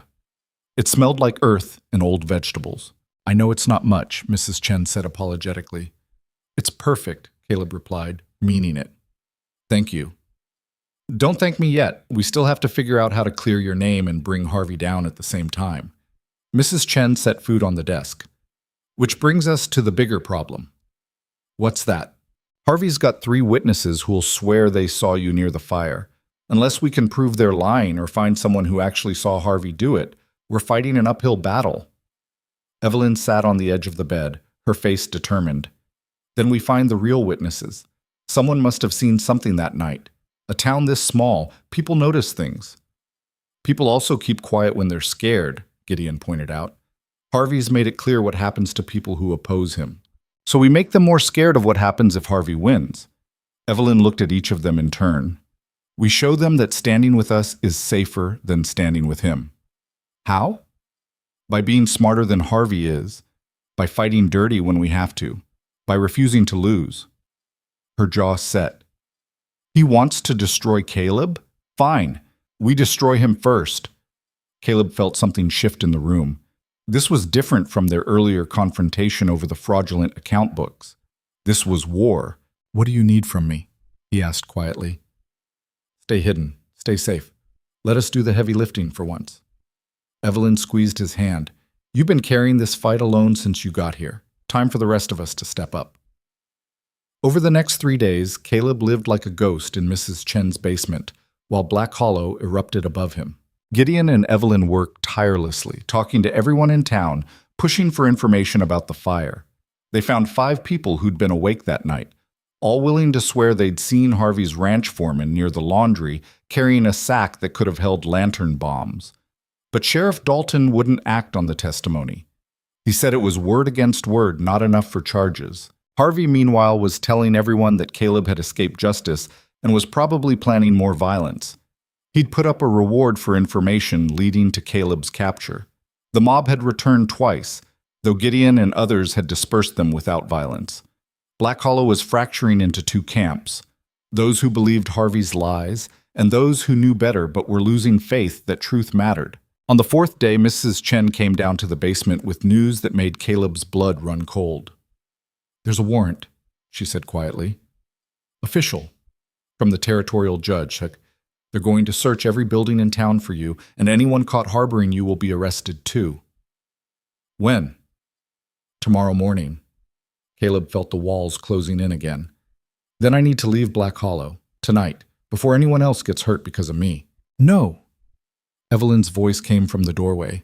She descended the stairs with Gideon right behind her. You're not running. Evelyn, they'll arrest you if...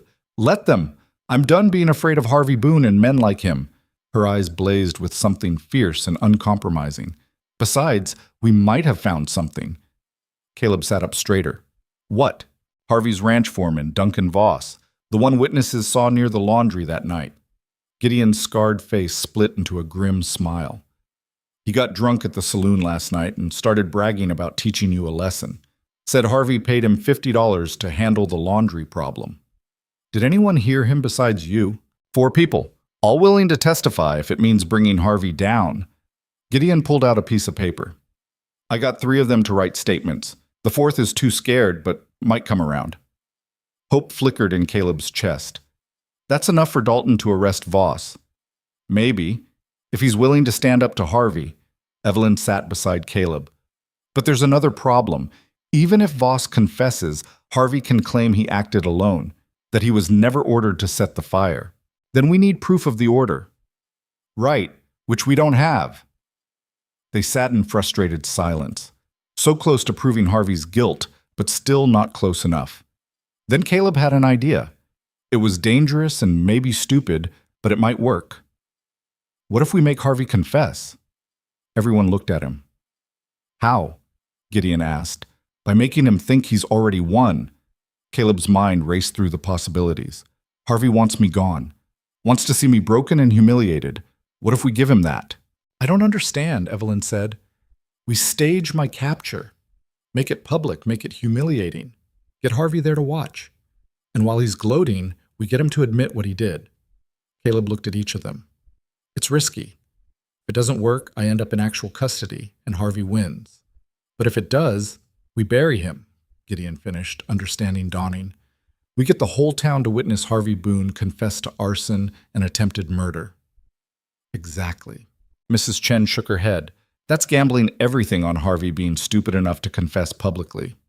Harvey's not stupid. He's arrogant. Caleb leaned forward. He thinks he's untouchable. Thinks he can say anything without consequences because he owns this town. We use that against him. Evelyn looked terrified and hopeful at the same time. This could backfire spectacularly. I know. You could end up in prison. I know that too. But it might work. Yeah. Caleb met her eyes. It might work. They spent the rest of the night planning every detail. How to stage the capture convincingly. Who would be there to witness it? How to get Harvey to incriminate himself without being obvious. It was the longest night of Caleb's life. Just after dawn, when the sun was barely visible over Black Hollow's eastern buildings, everything came together in the town square. Sheriff Dalton stood near the general store, looking uncomfortable but resolute. A crowd had gathered, drawn by word that Caleb Mercer had been found. At least 50 people, maybe more. And there, near the front, stood Harvey Boon, with a smile that looked like victory. Gideon and 2 other men led Caleb into the square. They'd made it look rough, like he'd fought his capture. Caleb's shirt was torn, his face dirty. His wheelchair rolled over the frozen ground with difficulty. Harvey's smile widened. "Well, well," he called out loudly enough for everyone to hear. "The fugitive returns." Dalton stepped forward. "Caleb Mercer, you're under arrest for escaping custody and suspected arson. Anything you say?" "Can we skip the performance, Sheriff?" Harvey interrupted. "Everyone knows what this cripple did. Time to lock him up and throw away the key." "Due process still applies, Harvey." "Does it?" Harvey walked closer, circling Caleb's wheelchair like a predator. "Because from where I'm standing, we've got witnesses, evidence, and a confession coming. All that's left is watching justice happen." Caleb looked up at Harvey with an expression of defeat he didn't have to fake. "You won." "Yes, I did." Harvey's voice dripped with satisfaction. "Did you really think you could come into my town, turn people against me, humiliate me in my own store, and not face consequences? I just wanted to work, to have a life. You wanted to be something you're not." Harvey leaned down close. "You wanted people to see you as a whole man instead of half of one. But that's not reality, is it? Reality is you're broken, useless, a burden that should have stayed on whatever train brought you here." The crowd murmured, some uncomfortable, some agreeing. "The fire," Caleb said quietly. "You set the fire." "Can't prove that." "Your foreman told 4 people at the saloon that you paid him $50 to do it." Harvey's smile flickered, just for a second. "Duncan talks too much when he's drunk. Nobody takes him seriously." "I do." Sheriff Dalton stepped closer. "And I've got written statements from 3 witnesses who heard him confess." Harvey straightened, his composure cracking slightly. "So what? A drunk ranch hand says something stupid at a bar. That's not evidence of anything. It's enough to question him under oath," Dalton replied. "And if he confesses that you ordered the fire, that makes you an accessory to arson. He won't confess to something that didn't happen." "Won't he?" Caleb asked, his voice carrying across the square. "Because from what I hear, Duncan's not particularly loyal, especially not when he's facing prison time himself." Harvey's eyes narrowed. "What are you trying to do?" "I'm trying to understand why you hate me so much, why you've been so determined to destroy me since the moment I arrived." Caleb held Harvey's gaze. "I never did anything to you." "You existed." Harvey's voice was venomous now. "You came into Black Hollow weak and broken and somehow made people believe you were worth something. You made them question whether I was right about you. About people like you. People like me. Cripples. Invalids. The damaged ones who should have the decency to disappear instead of forcing the rest of us to accommodate them." Harvey was breathing hard now, his careful control slipping. "You think I don't see what you're doing? Turning yourself into some kind of hero so people forget you're just a broken thing taking up space?" The crowd had gone completely silent. "So you tried to burn down Evelyn's laundry to teach me a lesson?" Caleb pushed. "I tried to show this town what happens when you choose charity cases over established men." Harvey's voice was rising. "That fire should have worked, should have scared her into leaving, should have shown everyone what standing with you would cost them. But she stayed. They all stayed. And it's your fault." "Harvey," Sheriff Dalton's voice was quiet, "you should stop talking." Harvey spun on him. "Why? Because I'm finally saying what everyone's thinking? That this cripple has been nothing but trouble since he rolled off that train? That Vivian Hale was right to reject him?" "No," Dalton said carefully, "because you just confessed a conspiracy to commit arson in front of 50 witnesses." Harvey froze. The crowd erupted, people shouting, some in shock, others in anger, everything happening at once. Harvey looked around wildly, seeing the faces of everyone who'd just heard him incriminate himself. Seeing Sheriff Dalton pull out handcuffs. Seeing Gideon step forward with absolute certainty on his scarred face. "You tricked me," Harvey whispered, staring at Caleb. "No," Caleb replied quietly. "You destroyed yourself. I just gave you the rope." What happened next was chaos. Harvey tried to run. Gideon caught him within 3 steps. The crowd surged forward, some trying to help Harvey, most standing back and letting justice happen. Sheriff Dalton wrestled Harvey into handcuffs while reading him charges loud enough for everyone to hear. Conspiracy to commit arson, attempted murder, fraud. The list went on. And through it all, Harvey screamed about how unfair it was, how the cripple had manipulated everyone, how this wasn't justice. Nobody listened anymore. Evelyn appeared at Caleb's side, tears streaming down her face. She didn't say anything, just held his hand while they watched Harvey Boon be dragged toward the same cell where Caleb had spent the worst night of his life. The crowd began dispersing slowly, people talking in shocked clusters. Some looked ashamed, others looked vindicated. All of them looked like they were seeing Black Hollow differently now. Mrs. Chen approached with her arms crossed and a grim smile. "Well, that was dramatic." "Did it work?" Caleb asked. Harvey confessed to everything in front of half the town. "Yeah, I'd say it worked." She patted his shoulder. "Dalton's going to need formal statements from everyone who witnessed it, but you're clear.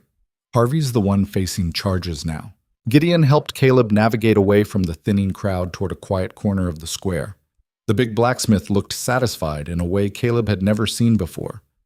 "You did it," Gideon said simply. "We did it," Caleb corrected. "I couldn't have Take the win, Caleb. You earned it." They stood together in comfortable silence, watching the sun climb higher over Black Hollow. The town looked exactly the same as it had yesterday, but something fundamental had shifted.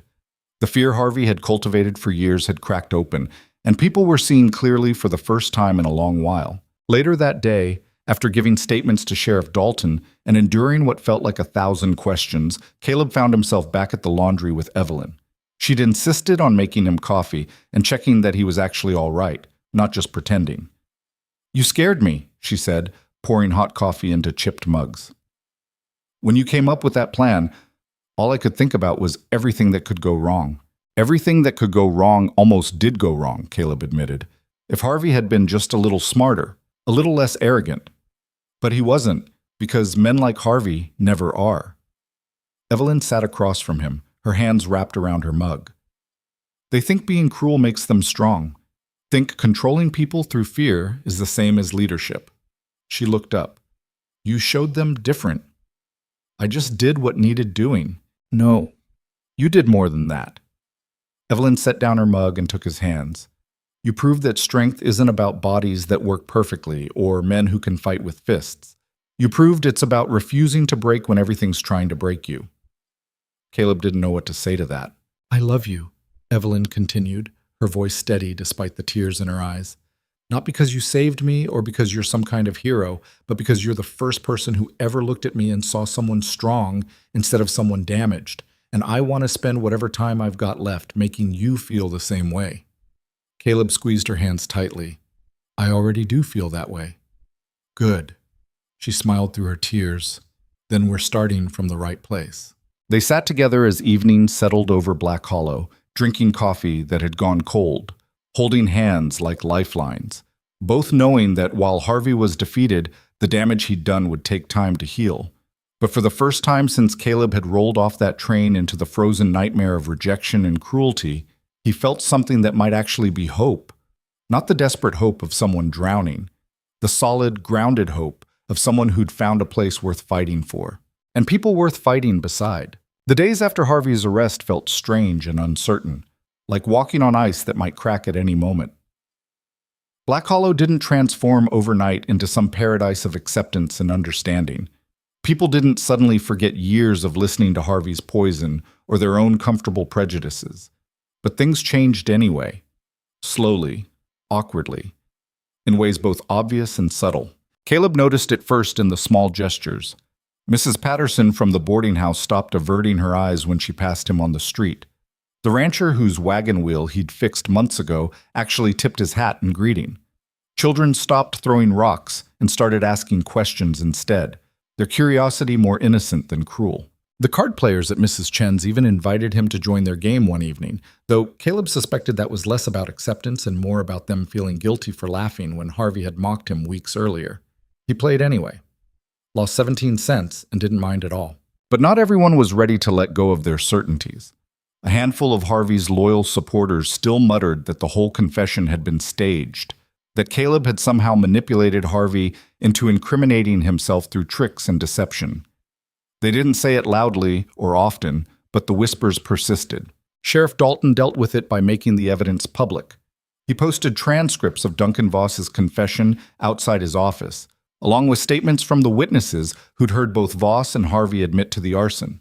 Anyone who wanted to claim the charges were fabricated had to ignore a mountain of documented truth. Most people chose to accept reality instead. Duncan Voss himself had fled town 2 days after Harvey's arrest, reportedly heading toward the Montana Territory where he had family. Dalton sent notices to nearby sheriffs but didn't seem particularly motivated to chase him down. With Harvey in custody and Voss gone, the immediate threat had passed. The territorial judge was scheduled to arrive in 3 weeks for Harvey's preliminary hearing. Until then, Harvey sat in Dalton's jail, raging at anyone who came close and demanding lawyers who never appeared. Caleb tried not to think about him. Instead, he focused on the work that had been piling up while he'd been hiding in Mrs. Chen's basement. Gideon's shop had accumulated repair jobs faster than one man could handle, and ranchers were bringing in equipment with increasingly complex problems that required Caleb's engineering skills. The work was good, challenging. It made him feel useful in ways that had nothing to do with proving himself or fighting enemies. One afternoon, about a week after Harvey's arrest, Caleb was in Gideon's shop redesigning a feed distribution system when the door opened and Vivian Hale walked in. Caleb's hand stilled on his tools. He hadn't seen Vivian since that terrible moment at the train station when she'd called him half a man and ridden away. The memory still burned. Vivian looked older than he remembered, or maybe just more tired. Her severe expression was the same, but something in her eyes seemed different, less certain. "Mr. Mercer," she said formally. "Mrs. Hale." Gideon appeared from the back room, saw who was there, and stopped. "Vivian, didn't expect to see you in town." "I had business with the feed supplier." Vivian's gaze never left Caleb. "But I also came to speak with Mr. Mercer. If he's willing." Caleb set down his tools carefully. "I'm listening." "In private, if possible." Gideon looked at Caleb, who nodded slightly. The blacksmith withdrew to the back room, though Caleb suspected he was close enough to hear everything. Vivian pulled off her riding gloves, folding them with precise movements that suggested nervousness masked by routine. "I heard about what happened with Harvey Boon, about the fire and the accusations, about how you proved his guilt. News travels. My sister Catherine told me the details. She was quite impressed with how you handled yourself." Vivian paused. "She also told me I was a fool." Caleb said nothing, waiting. "She was right." Vivian's voice remained steady, but her hands twisted the gloves. "I judged you based on appearance rather than capability. I made assumptions about what you could and couldn't do without giving you the opportunity to prove otherwise. That was wrong of me." "Yes, it was." Vivian's jaw tightened at the blunt agreement, but she didn't argue. "I came to apologize, not because Catherine pressured me or because public opinion has shifted, but because I've been thinking about that day at the station, and I'm ashamed of how I acted." Apology noted. "I also came to offer you the position I should have offered months ago. My ranch needs an engineer who can manage irrigation systems and maintain equipment. The pay is fair, the work is steady, and..." She met his eyes directly. "I promise to judge your performance based on results rather than assumptions about your limitations." Caleb studied her for a long moment. The offer was genuine, he could tell. Vivian Hale wasn't the type to make empty gestures or false promises. She'd evaluated the situation, recognized her mistake, and was attempting to correct it in the most practical way possible. It was exactly the kind of opportunity he'd hoped for when he'd answered her original advertisement.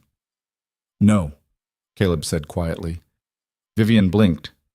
"No? I appreciate the offer. I do. And I accept your apology." Caleb gestured around Gideon's shop. "But I've already got work here. Got a life building in Black Hollow.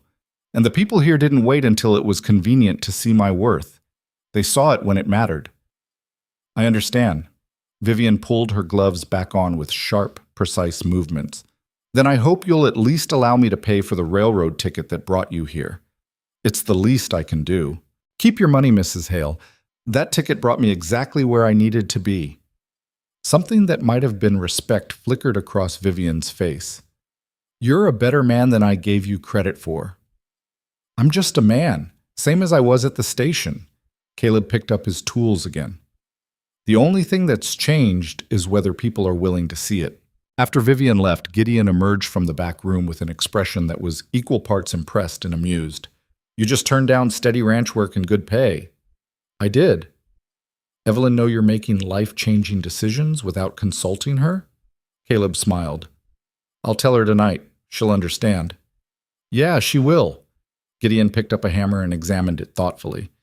You know what you're doing is important, right? Staying here instead of taking the easier path? It's not about importance. It's about where I want to be. No, listen. Gideon set down the hammer and looked at Caleb seriously. My brother, the one I told you about, who came back from the war missing an arm. He spent his whole life trying to prove he was as good as everyone else. Took every job offer from people who felt sorry for him. Worked himself half to death trying to earn approval from folks who'd already decided he was broken. The blacksmith's voice roughened. He died trying to be enough for people who were never going to see him as whole. Caleb stopped working, hearing the pain underneath Gideon's words. You just did the opposite, Gideon continued. You told someone who rejected you that their approval doesn't matter anymore because you've already found people who see your worth without needing to be convinced. He struggled for words. That's what I wish my brother had been able to do. Choose the people who chose him first. I'm sorry about your brother. Me too, every day. Gideon picked up the hammer again. But watching you these past months, seeing you refuse to break no matter what Harvey threw at you, seeing you build something real here, it's helped. Made me feel like maybe some good can come from all that pain. They worked together in comfortable silence after that, the sound of metal on metal filling the shop. Caleb felt the weight of Gideon's trust, the responsibility of being someone's hope when you were just trying to survive yourself. It was heavy and humbling and somehow exactly right. That evening, Caleb met Evelyn at the laundry as the sun was setting. She'd been working on expanding her customer base now that Harvey's sabotage had ended and business was actually growing. 3 new contracts with ranches outside town, plus regular work from families who'd been too scared to use her services while Harvey was threatening her. Vivian Hale came to see me today, Caleb said as they sat on the rebuilt porch watching stars appear. Evelyn's eyebrows rose. The woman who humiliated you at the train station. That's the one. She apologized, offered me a job at her ranch. What did you say? I said no. Evelyn turned to look at him fully. You said no to steady ranch work with good pay? I did. Why? Caleb took her hand, lacing their fingers together. Because everything I want is right here. The work I'm doing with Gideon matters to me. This town matters. And you, he squeezed her hand, you matter most of all. Evelyn's eyes filled with tears. You're an idiot. Probably. A job at the Hale Ranch would have been stable, secure. You could have built a real future. I'm building a real future right here. Caleb gestured at the laundry, at the town beyond it. This is real. We're real. And I'm not interested in security if it means leaving behind the people who stood with me when things were hard. Evelyn wiped her eyes roughly. I love you, you know that? I was hoping. She laughed and kissed him, soft and certain and full of promise. When she pulled back, her expression was serious. I want to marry you. Caleb's heart stuttered. What? I want to marry you. Not someday when things are settled or perfect or safe. Now. Soon. Evelyn's hands tightened on his. I spent 2 years being terrified of needing anyone again after my husband died. Convinced myself that being alone was the same as being strong. But you showed me that's not true. Real strength is choosing to be vulnerable with someone who won't use it against you. Evelyn, I'm not asking because I think it's what we're supposed to do or because the town expects it. I'm asking because I want to wake up next to you every morning and build a life together and stop pretending we're not already committed to each other. She took a shaky breath. So what do you say? Caleb felt like his chest might explode. I say yes. Absolutely yes. They held each other on the porch while Black Hollow settled into night around them, both laughing and crying and making plans for a future that had seemed impossible just months ago. The next few weeks passed in a blur of preparation and change. Evelyn and Caleb decided on a simple ceremony at Mrs. Chen's boarding house with everyone who mattered in attendance.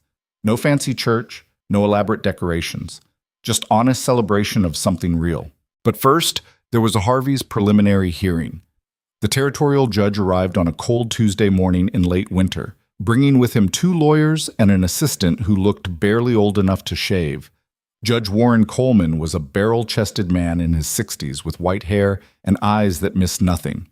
He set up court in the town hall and made it clear he didn't appreciate having to travel to Black Hollow for what he called small-town merchant disputes. His attitude changed when he read the evidence. The hearing took most of the day.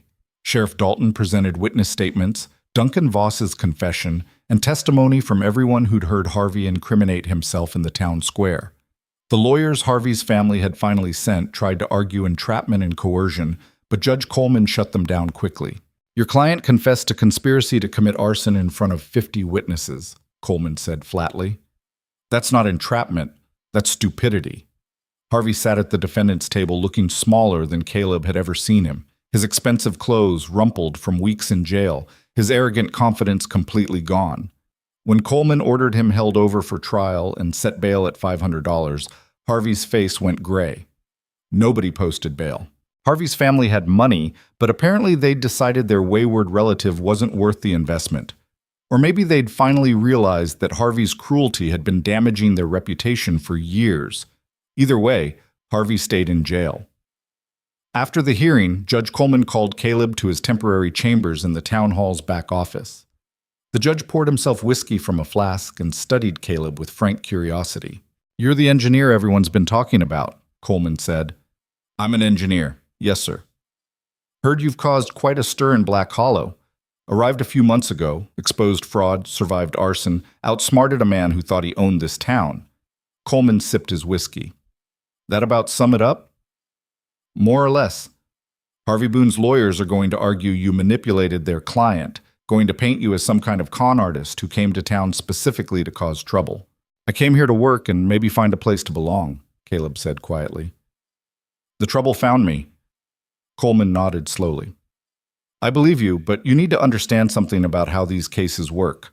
Harvey's family has connections. They'll hire better lawyers, drag this out, make your life difficult in ways you haven't experienced yet. I'm not withdrawing my testimony. Didn't ask you to, just warning you it's going to get ugly. Coleman set down his glass. But I'll tell you something else.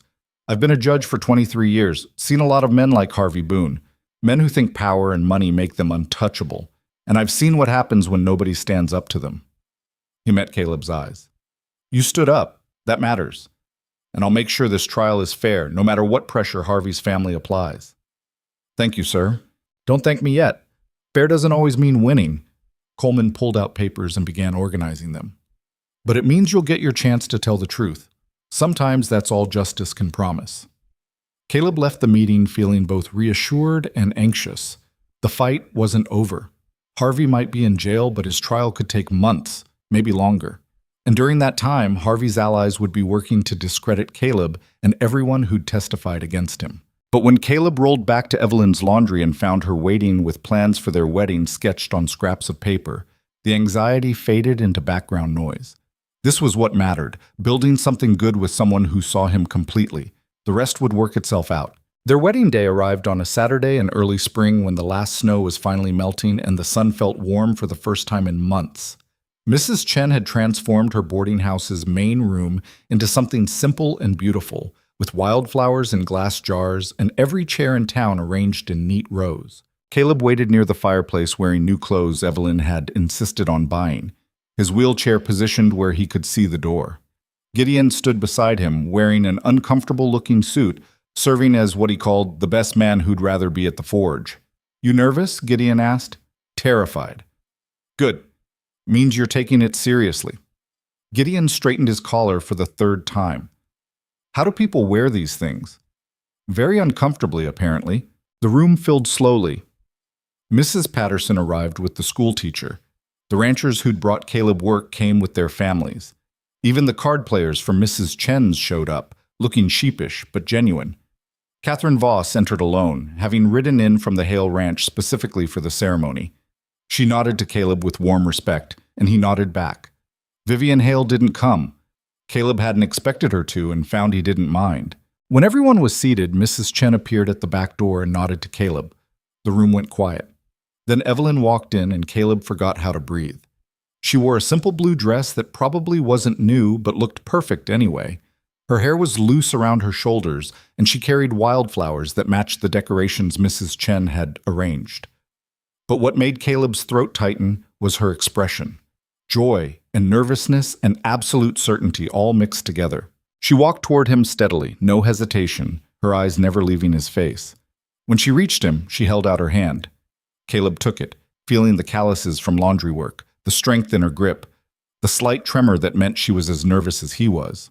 The ceremony itself was brief.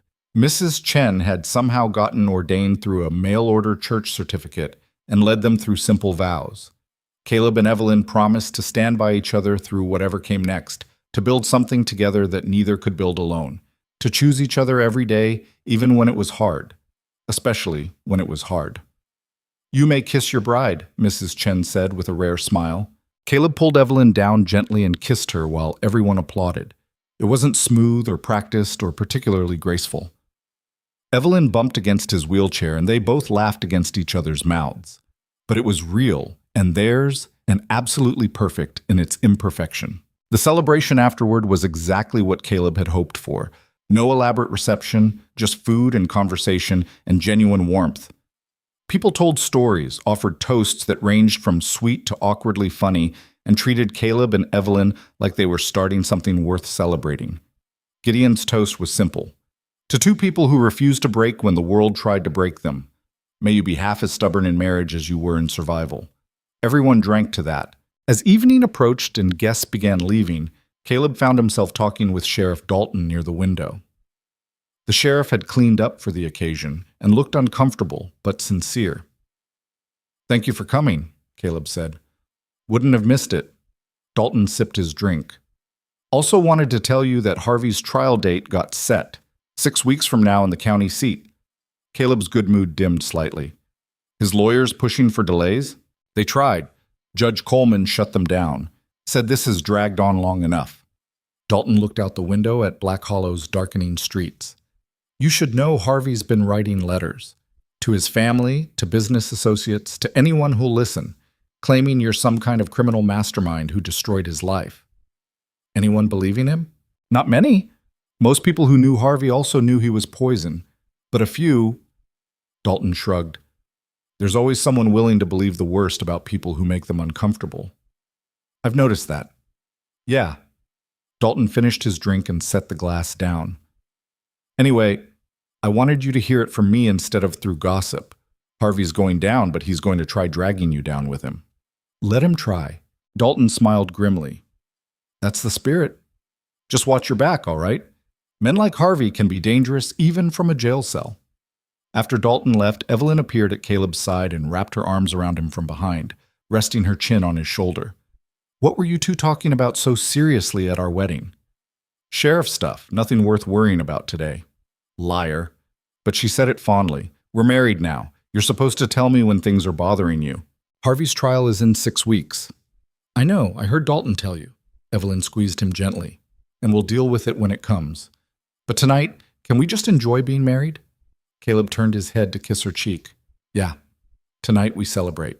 They stayed at the boarding house until everyone had left except Mrs. Chen, who shooed them toward the door with instructions to go enjoy their wedding night. Evelyn had moved her things into a larger room at the boarding house that could accommodate both of them, and Mrs. Chen had somehow made it feel special with fresh linens and more wildflowers. Later, lying in the dark with Evelyn curled against him, Caleb felt something he'd spent years believing was impossible. Complete. Not because Evelyn fixed him or made him whole, or any of that nonsense people like to say about love healing broken things, but because she saw him exactly as he was, wheelchair and scars and complicated past included, and chose him anyway. Chose to build a life together knowing it wouldn't always be easy. chose to stand beside him when the world tried to knock him down, chose him, every day, on purpose. "I love you," he whispered into the darkness. "I know," Evelyn whispered back. "I love you too." They fell asleep holding each other while Black Hollow settled into quiet around them, both knowing that Harvey's trial and whatever came after would test them in new ways. But for tonight, they were just two people who'd fought their way to happiness and intended to hold on to it with everything they had. The weeks leading up to Harvey's trial were tense but productive.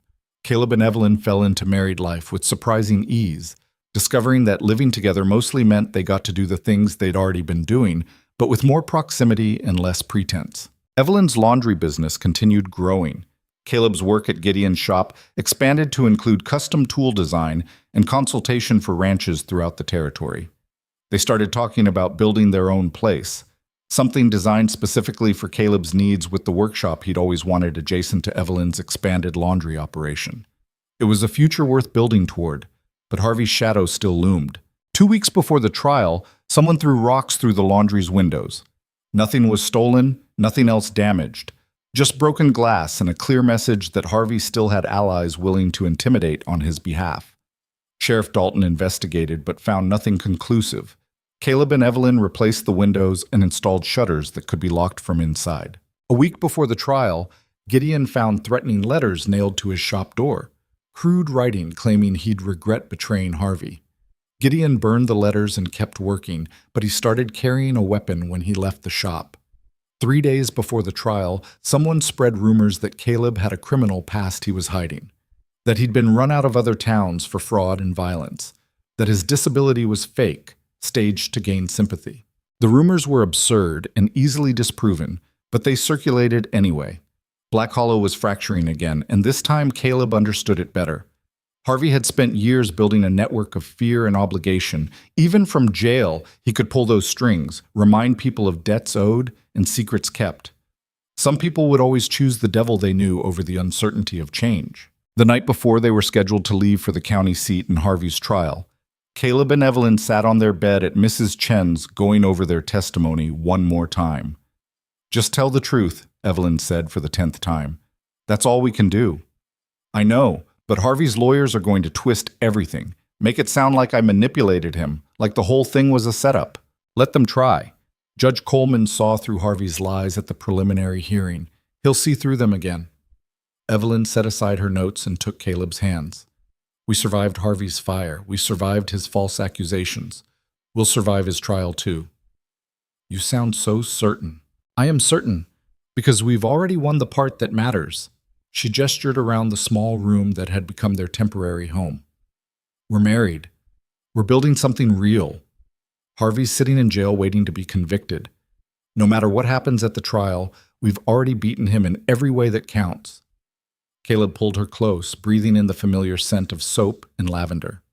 "When did you become the optimistic one?" "About 3 seconds after I decided to stop letting fear control my life." Evelyn kissed him softly. "Now get some sleep. Tomorrow's going to be a long day." They lay together in the darkness, holding each other against whatever tomorrow might bring, both knowing that the fight wasn't over but choosing hope anyway. Because sometimes hope was the only weapon you had, and sometimes it was enough. The county seat was 3 times the size of Black Hollow, and felt like a different world entirely. Brick buildings stood 2 and 3 stories tall, proper sidewalks lined the streets, and people moved with the kind of purpose that came from having somewhere important to be. The courthouse itself dominated the central square, a stone structure with columns that were supposed to look impressive but mostly just looked cold. Caleb sat in the wagon beside Evelyn as Gideon drove them through the morning streets toward that imposing building. Sheriff Dalton rode alongside on horseback, and behind them came a second wagon carrying Mrs. Chen and half a dozen other people from Black Hollow who'd insisted on witnessing the trial. "You all right?" Evelyn asked quietly, her hand finding his. "Ask me after it's over." The courtroom was already half full when they arrived, mostly with people Caleb didn't recognize. Harvey's family occupied the front rows on one side, dressed in expensive clothes and wearing expressions of practiced sympathy. They looked like respectable citizens supporting a wrongly accused relative, and Caleb felt his stomach tighten. This was going to be harder than he'd thought. Harvey himself sat at the defendant's table, flanked by 2 lawyers who looked like they charged more per hour than most people in Black Hollow earned in a month. He'd been cleaned up for the trial, his hair trimmed, his clothes pressed, the wildness that had consumed him during his confession carefully hidden behind a mask of wounded dignity. When Harvey's eyes found Caleb across the courtroom, something ugly flickered beneath that mask. Then it was gone, replaced by the expression of a man being persecuted for crimes he didn't commit. Judge Coleman entered, and everyone stood. The formalities began, lawyers introducing themselves, the charges being read aloud, preliminary motions being argued and dismissed. Caleb tried to follow the legal language but found himself getting lost in the technical jargon. Then the prosecutor called his first witness, and everything became sharply real. Duncan Voss's written confession was entered into evidence. The prosecutor read it aloud, every detail of how Harvey had paid him $50 to burn Evelyn's laundry, how Harvey had provided the materials, how Harvey had explicitly ordered him to send a message to the cripple and anyone stupid enough to stand with him. Harvey's lead lawyer, a silver-haired man named Morrison, objected repeatedly. Hearsay, unreliable witness, coerced testimony from a man trying to avoid prosecution himself. Judge Coleman overruled most of the objections but allowed some. The legal chess game continued, each side maneuvering for advantage. The prosecution called Sheriff Dalton next. He testified about finding evidence of arson, about Harvey's harassment campaign against Caleb and Evelyn, about the witness statements he'd collected. Morrison tried to paint Dalton as biased, as someone who'd been manipulated by Caleb into targeting Harvey. "Sheriff Dalton," Morrison said smoothly, "isn't it true that you allowed the defendant to escape from your custody and that you've been unusually sympathetic to Mr. Mercer's accusations?" Dalton's jaw tightened. "I followed the evidence where it led. That's my job." "Your job is also to maintain secure custody of prisoners, is it not? Yet Mr. Mercer mysteriously escaped on your watch. I had urgent business that required leaving the office unattended for a brief period. Sometimes that happens in small-town law enforcement." Morrison smiled like he'd scored a point. "How convenient." The morning dragged on with more witnesses, more testimony, more legal sparring. Caleb watched Harvey's lawyers work and understood with growing unease how good they were. They didn't try to prove Harvey's innocence directly. Instead, they chipped away at every piece of evidence, planted seeds of doubt, made the prosecution's case seem shakier than it was. By lunch recess, Caleb felt exhausted, and the trial had barely started. They ate at a small restaurant near the courthouse, nobody saying much. The food tasted like sawdust. Evelyn sat pressed against Caleb's side, her presence the only thing keeping him grounded. "They're making it sound like I orchestrated everything," Caleb said finally, "like Harvey's the victim." "That's their job," Mrs. Chen replied, picking at her soup. "Make the jury doubt. Make Harvey seem sympathetic." "Is it working?" "Don't know yet. Jury's hard to read." She set down her spoon. "But we haven't testified yet. Once they hear the truth directly from us, things might shift." The afternoon session began with the prosecution calling witnesses who'd heard Harvey's public confession in the town square. One by one, people from Black Hollow took the stand and described what they'd seen and heard that morning. Morrison cross-examined each one aggressively, suggesting they'd been caught up in mob mentality, that they'd misheard or misunderstood, that their testimony was colored by loyalty to Caleb rather than objective truth. "Isn't it true," Morrison asked one rancher, "that Mr. Mercer had repaired equipment for you at below-market rates, creating a sense of obligation?" "He charged fair prices for good work," the rancher replied stubbornly. "But you felt grateful to him, felt like you owed him something." "I felt like he was a decent man being persecuted by someone powerful. That's different." Morrison moved on, but the implication hung in the air. Every witness was potentially biased, every testimony possibly tainted by personal loyalty rather than factual accuracy. By the time they recessed for the day, Caleb felt like he was drowning. That evening, back at the boarding house where they'd taken rooms, Evelyn found Caleb sitting alone in the dark, staring at nothing. "Talk to me," she said, settling beside him. "What if we lose? What if Harvey's lawyers are good enough to create reasonable doubt and he walks free? Then we deal with it, same as we've dealt with everything else. Evelyn, if he's acquitted, he'll come after us worse than before. He'll make our lives hell. Might even succeed in driving us out of Black Hollow." "Maybe." Evelyn took his hand. Or maybe we're stronger than we think. Maybe we've built something in Black Hollow that Harvey can't destroy no matter what happens in that courtroom. You really believe that? I believe that winning and losing aren't always about legal verdicts. We've already proven Harvey's a fraud and a criminal to everyone who matters. We've built a life together that nobody can take from us. That's victory, even if the law doesn't see it that way. Caleb pulled her close, needing her certainty to balance his doubt. When did you become so wise? I married an engineer. Some of it rubbed off. They held each other in the darkness, both knowing that tomorrow Caleb would have to testify, and that everything might depend on whether the jury believed him or Harvey's expensive lawyers. The second day of trial began with the prosecution calling Evelyn to the stand. She wore her best dress and walked to the witness box with her head high, refusing to look intimidated by the formal setting or the hostile stares from Harvey's family. The prosecutor led her through her testimony methodically. The fire, the damage, the financial impact. Harvey's earlier harassment and the fraudulent account books. Her voice remained steady throughout, even when describing the moment she'd realized her business was burning. Then Morrison stood for cross-examination, and Caleb's hands clenched on his armrests. Mrs. Mercer, Morrison began, his tone dripping false sympathy. You've had quite a difficult few years, haven't you? Lost your husband, struggled financially, faced with potentially losing your business. Yes. That must have been terrifying, desperate even. I managed. But when Mr. Mercer arrived in Black Hollow, things changed, didn't they? Suddenly you had someone helping you, defending you, fighting your battles. Evelyn's eyes narrowed. Caleb and I helped each other. That's what decent people do. Or perhaps you saw an opportunity. A man who was grateful for any kindness, who might be willing to do whatever you asked in exchange for acceptance. Isn't it true that you encouraged Mr. Mercer to confront my client about the alleged account book fraud? That you pushed him to escalate the conflict? I asked him to help me prove Harvey was lying, because Harvey was lying. Morrison smiled. But you can't prove my client set that fire, can you? You didn't see him do it. You didn't see anyone do it. You simply assumed it was Mr. Boon because he'd been in conflict with you and your husband. Everyone knows Harvey set that fire. Everyone assumes. That's not the same as knowing.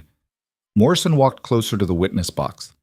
Tell me, Mrs. Mercer, how convenient was it that right after this alleged arson, you received a substantial donation from Catherine Voss that allowed you to rebuild? Almost like the fire was an opportunity rather than a disaster. Evelyn's face flushed with anger. You're twisting everything, making it sound like we wanted this to happen. I'm simply pointing out that you and Mr. Mercer benefited significantly from events that you blame on my client without concrete proof. Morrison returned to his table. No further questions. Evelyn left the stand looking shaken but defiant.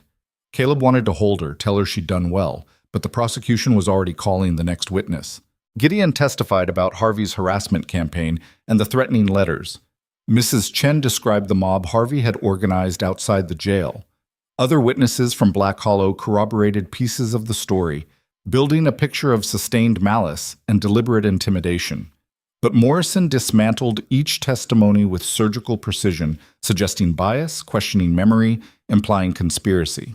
By the time the prosecution rested their case, Caleb couldn't tell if they were winning or losing. The evidence seemed overwhelming to him, but Harvey's lawyers had made it all seem ambiguous and uncertain. Then the defense began presenting their case, and things got worse.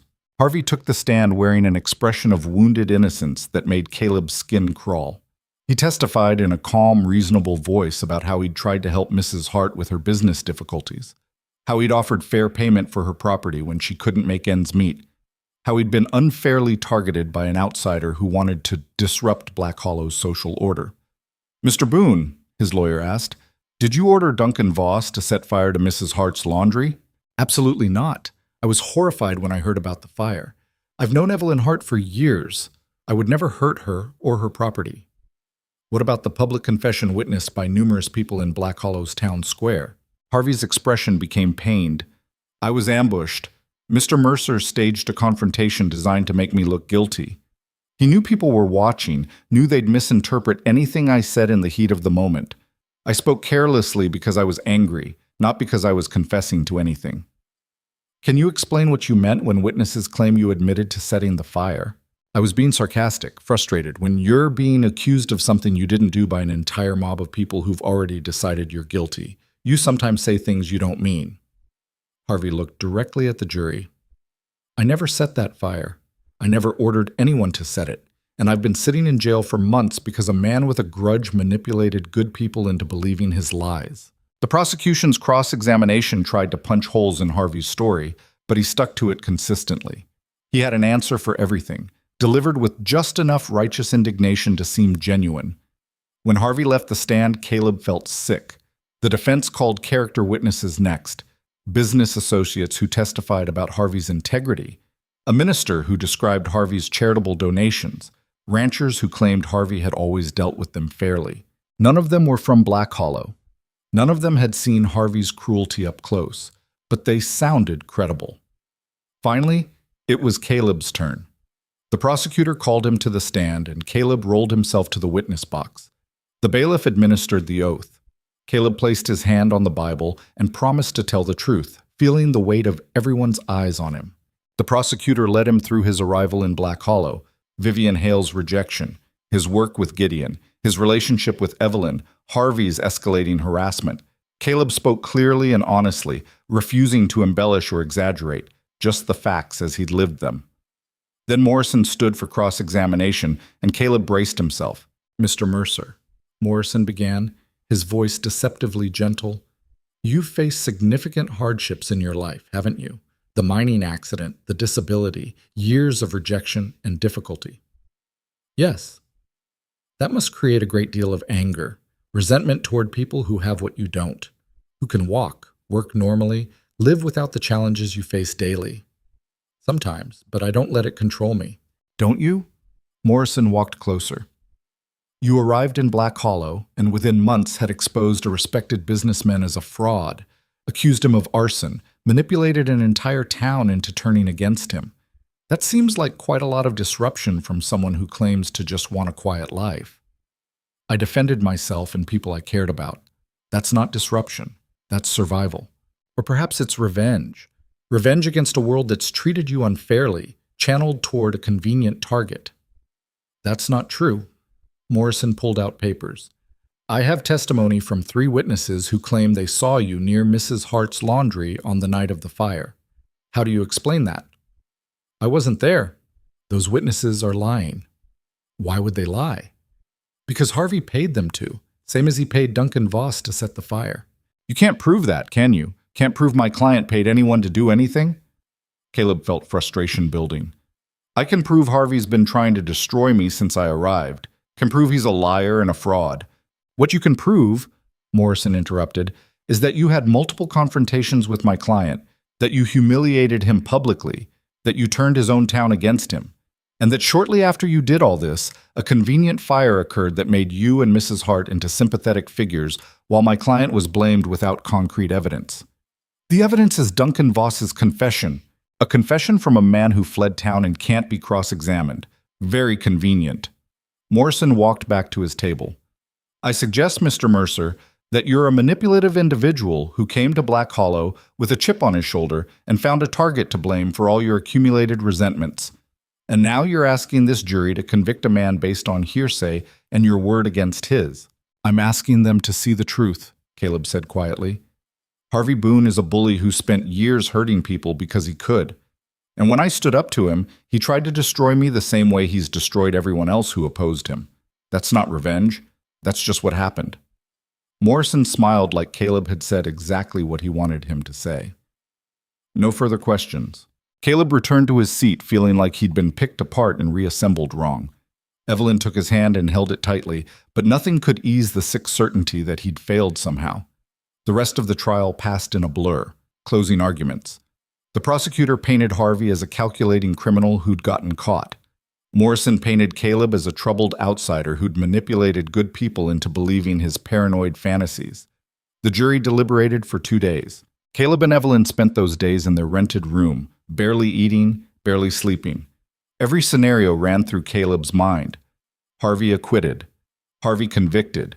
Harvey released on some technicality, the future branching in 1,000 different directions depending on 12 people's interpretation of ambiguous evidence. On the afternoon of the second day, Word came that the jury had reached a verdict. The courtroom filled quickly. Caleb sat in his wheelchair with Evelyn beside him, Gideon behind them, Mrs. Chen and the others from Black Hollow forming a protective cluster. Harvey sat at the defense table looking confident, his lawyers calm and prepared.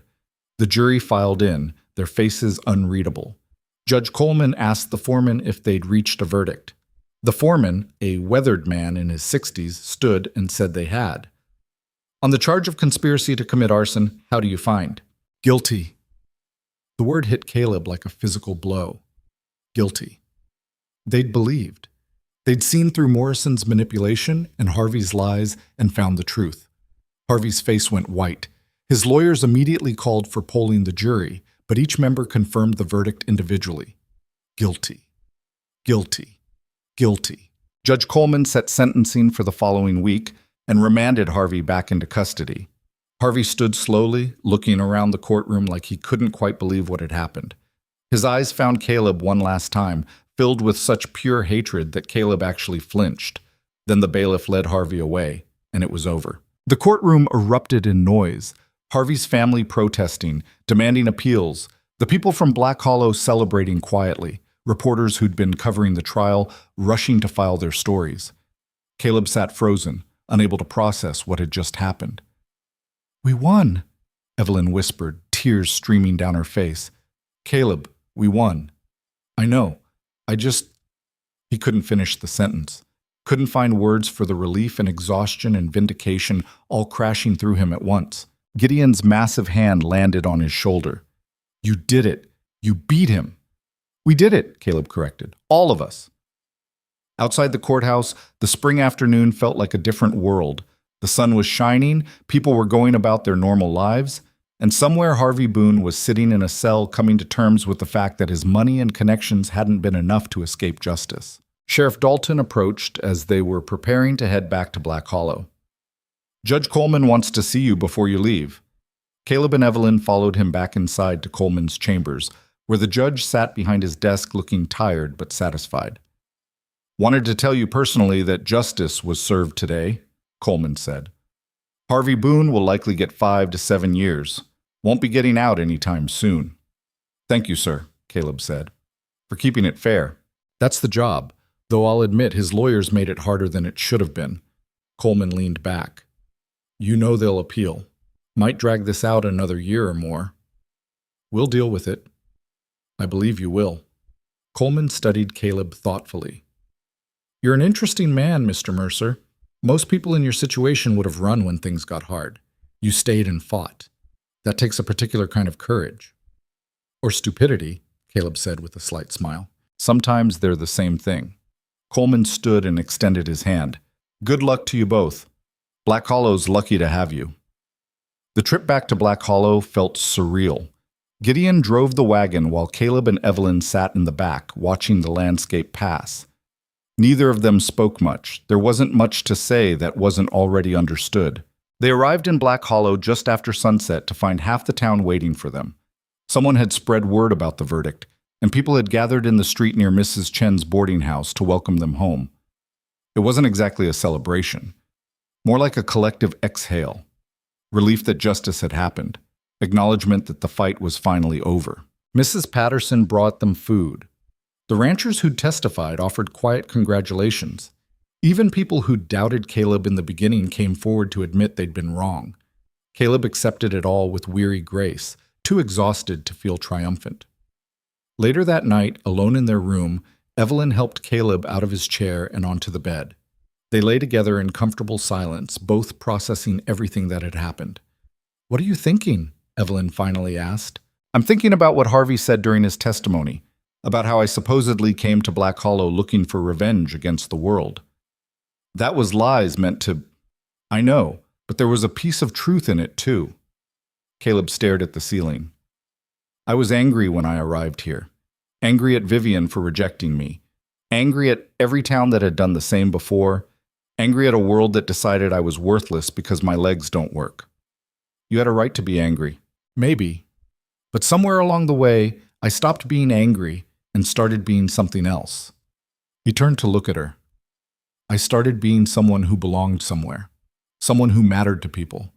and that anger just faded, stopped being important. Evelyn smiled. That's what happens when you find your people. The rage you carry gets replaced by something better. What's that? Purpose, connection, love. She kissed him softly. All the things that actually matter. They fell asleep holding each other, both knowing that Harvey's appeals might drag on for months or years, but that the worst was behind them. The weeks that followed were strange and wonderful in equal measure. Black Hollow slowly returned to normal, though it was a different normal than before. Harvey's store stood empty, eventually bought by a merchant family from the next county over who ran it honestly and fairly. The few people who'd supported Harvey either left town or quietly integrated back into the community. Caleb and Evelyn began building their workshop and laundry combination, using money they'd saved and loans from people who believed in what they were creating. The structure rose slowly on the eastern edge of town, designed specifically to be accessible while also being functional for both their businesses. Gideon helped with the construction, along with volunteers from town who showed up on weekends to hammer boards and raise walls. It wasn't charity. It was community taking care of its own. One afternoon, about 2 months after the trial, Caleb was working on the workshop's design when a familiar horse rode up. Vivian Hale dismounted and approached, her expression careful and uncertain. "Mr. Mercer, may I have a moment?" Caleb set down his plans. "Of course." Vivian looked around at the construction, at the people working together, at the life Caleb had built in the place she'd tried to send him away from. "I heard about the trial, about Harvey's conviction. News travels. Catherine told me everything. How you fought him, how you won." Vivian was quiet for a moment. "I also heard you're building something here, a permanent home. That's the plan." "I'm glad." Vivian met his eyes. "I came to tell you that I was wrong about you, not just wrong, cruel. I judged you on something meaningless and missed everything important. You already apologized once." "I know, but that was before I understood what I'd actually done." Vivian's voice was rough. "I didn't just reject you, Mr. Mercer. I tried to break you. And instead of breaking, you built something better than anything I could have offered." Caleb studied her, seeing genuine remorse beneath the stern exterior. "Why does it matter so much to you? What I think of you?" "Because Catherine made me realize something. She asked me what kind of person I want to be. Whether I want to be someone who destroys people for being different or someone who sees value beyond surface appearances." Vivian looked away. "I didn't like the answer I had to give." "So change," Caleb said simply. "Be different going forward. That's all any of us can do." "Is it really that simple?" "No, it's incredibly hard. But it's also the only option if you want to be better than you were." Caleb gestured at the construction around them. "Every board in this building represents a choice someone made to help instead of hurt, to build instead of destroy. You can make those choices too." Vivian nodded slowly. "Thank you for being kinder than I deserve." After she left, Evelyn appeared at Caleb's side. "That looked intense." "Just closing a loop that needed closing." "Think she'll actually change?" "Maybe. People can surprise you." Caleb pulled Evelyn close. "Look at me. 6 months ago, I was a bitter man living out of a suitcase, convinced I'd never find anywhere to belong. Now I'm married, building a business, part of a community that actually values me." "You built all that yourself?" "No. We built it together, all of us." Caleb looked around at the people working on their building, at the town that had become home, at the future taking shape in wood and stone and shared effort. That's the thing Harvey never understood. He thought power came from controlling people through fear, but real strength comes from connection, from building something with people instead of against them. The construction continued through spring and into early summer.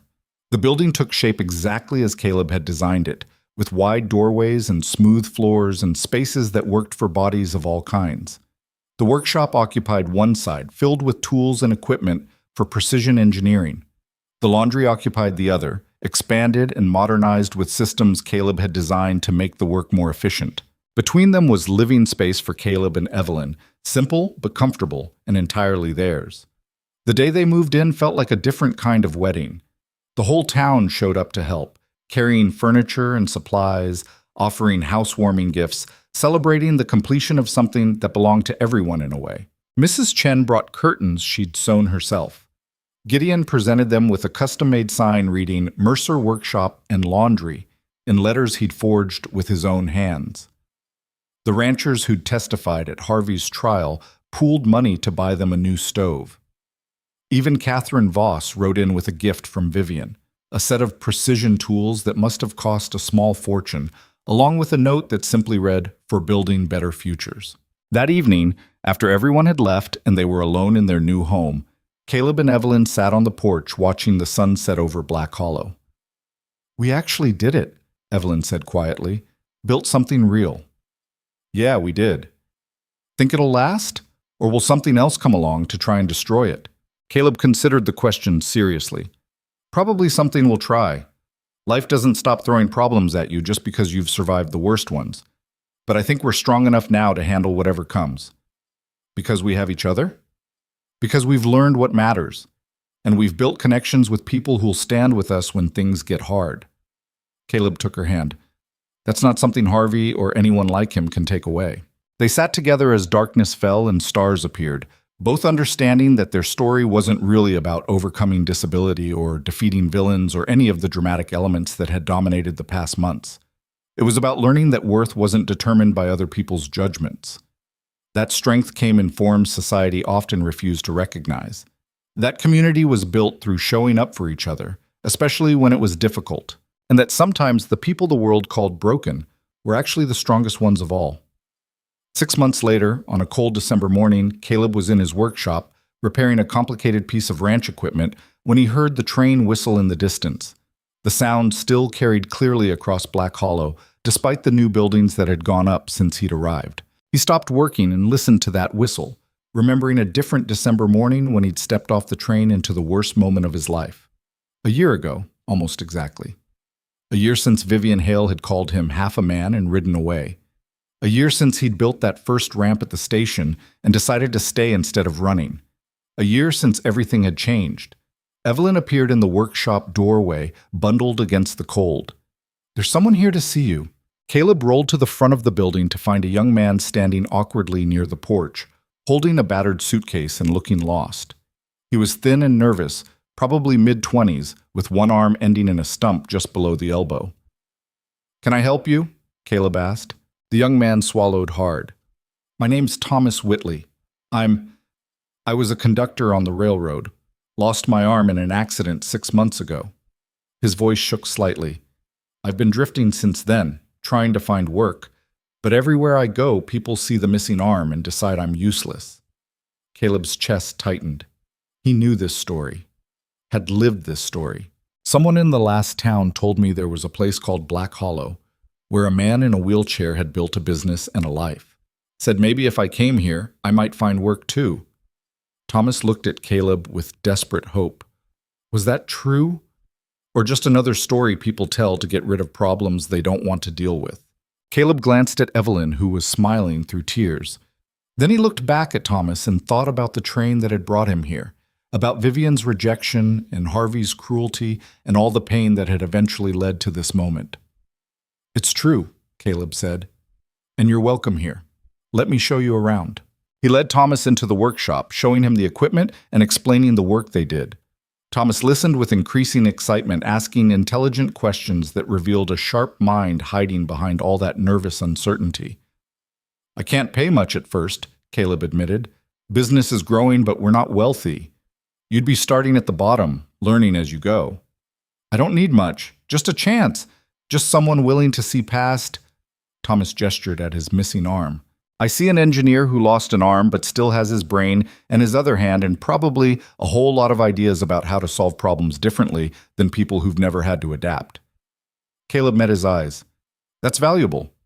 If you're willing to work hard and learn, I'm willing to teach you." Thomas's face crumpled. "Thank you. You don't know what this means." "Yeah," Caleb said quietly. "I do." Over the following months, Thomas became part of the workshop, learning engineering principles and proving himself invaluable in ways that had nothing to do with how many arms he had. Caleb watched him transform from a broken, desperate man into someone confident and capable, and felt like he was watching his own journey reflected back. But Thomas wasn't the only one. Word spread through the territory about Black Hollow, and the workshop that hired people others wouldn't. A woman who'd lost her hearing came looking for laundry work and ended up revolutionizing how Evelyn organized the business. A man with a twisted leg that made walking difficult became their best equipment designer. A widow with 3 children and no prospects built a small bakery next to their workshop and became part of their growing community. Black Hollow changed. Not into some perfect place where prejudice didn't exist or where everyone was enlightened and kind, but into a town where difference wasn't automatically viewed as weakness, where people had learned through hard experience that worth came in forms they'd been taught to ignore. Caleb and Evelyn's workshop became a gathering place for people who needed work and dignity and a chance to prove themselves. Some stayed permanently, others moved on once they'd rebuilt their confidence and skills. But all of them left changed, carrying the knowledge that being broken by the world's standards didn't mean you were actually broken. Years passed. The workshop expanded. Black Hollow grew. Harvey Boon eventually got out of prison after serving 4 years, but he never returned to the territory. Rumor had it he'd moved east and opened a small store somewhere, living quietly and alone. Caleb didn't think about him much. He was too busy building the future he'd once thought impossible. On a warm June evening, 5 years after arriving in Black Hollow, Caleb sat on the porch of the workshop watching his employees head home for the day. Thomas was laughing with the deaf woman about something that had happened during lunch. The man with the twisted leg was showing off a new tool design he'd created. Children from the town were playing in the street, their shouts echoing between buildings. Evelyn emerged from the laundry section and settled onto the porch beside him, tired from a long day but smiling. "Good day?" she asked. "Very good. We got 3 new contracts from ranches up north. Thomas designed a water pump that's going to revolutionize irrigation in this whole territory, and Mrs. Patterson brought us cookies." "Sounds profitable and delicious." "The best combination." Caleb took her hand. "You know what I realized today?" "What's that?" "I'm happy. Not just content or satisfied or getting by. Actually happy." He looked at her. "I didn't think that was possible anymore. After the accident, after years of rejection and humiliation, I'd convinced myself that happiness was for other people, people whose bodies worked right, people who fit into the world the way it was designed. And now I know that was wrong. Happiness isn't about fitting in. It's about finding people who see you and building something real with them." Caleb gestured at the workshop, the town, the life they'd created. "This is happiness. Messy and imperfect, and sometimes difficult, but real." Evelyn leaned against him, both of them watching the sun set over Black Hollow. "You know what I think about sometimes?" "Tell me." "I think about Vivian Hale rejecting you at that train station, about how terrible that moment was. And I think about how if she'd accepted you, none of this would exist. We wouldn't have met. You wouldn't have fought Harvey. This workshop wouldn't be here helping people. You think her cruelty was necessary? No, her cruelty was just cruelty. But what you did with it, how you transformed that rejection into something meaningful, that was everything." Evelyn squeezed his hand. "You proved that the world's judgment doesn't define you, that broken things can build beautiful futures, that worth comes from who you are, not whether your body matches some arbitrary standard of normal." Caleb was quiet for a long moment, feeling the truth of her words settle into his bones. "You think people understand that? The ones who come here looking for work?" "I think they're starting to. Every person who leaves here knowing they're valuable is going to carry that knowledge into the world, and maybe they'll help someone else realize it too." Evelyn smiled. "You're not just running a workshop, Caleb. You're changing how people think about what strength means." They sat together as darkness fell, holding hands and watching stars appear, both understanding that their story had become something bigger than just their own survival. It had become proof that the people society discarded were often the ones who understood best how to build something worth keeping, that the ones called broken were sometimes the only ones who knew how to truly heal, and that rejection, as painful as it was, sometimes led you exactly where you needed to be. Years later, when people asked Caleb about his journey to Black Hollow, he would always tell them about that first day, about rolling off the train into humiliation and choosing to stay anyway, about building a ramp with his own hands because nobody else would, about the people who'd seen his worth when it mattered most. And he would tell them that being called half a man by someone who couldn't see past his wheelchair was the beginning of understanding he'd always been whole, just differently whole than the world expected. And in the end, that difference had made all the difference.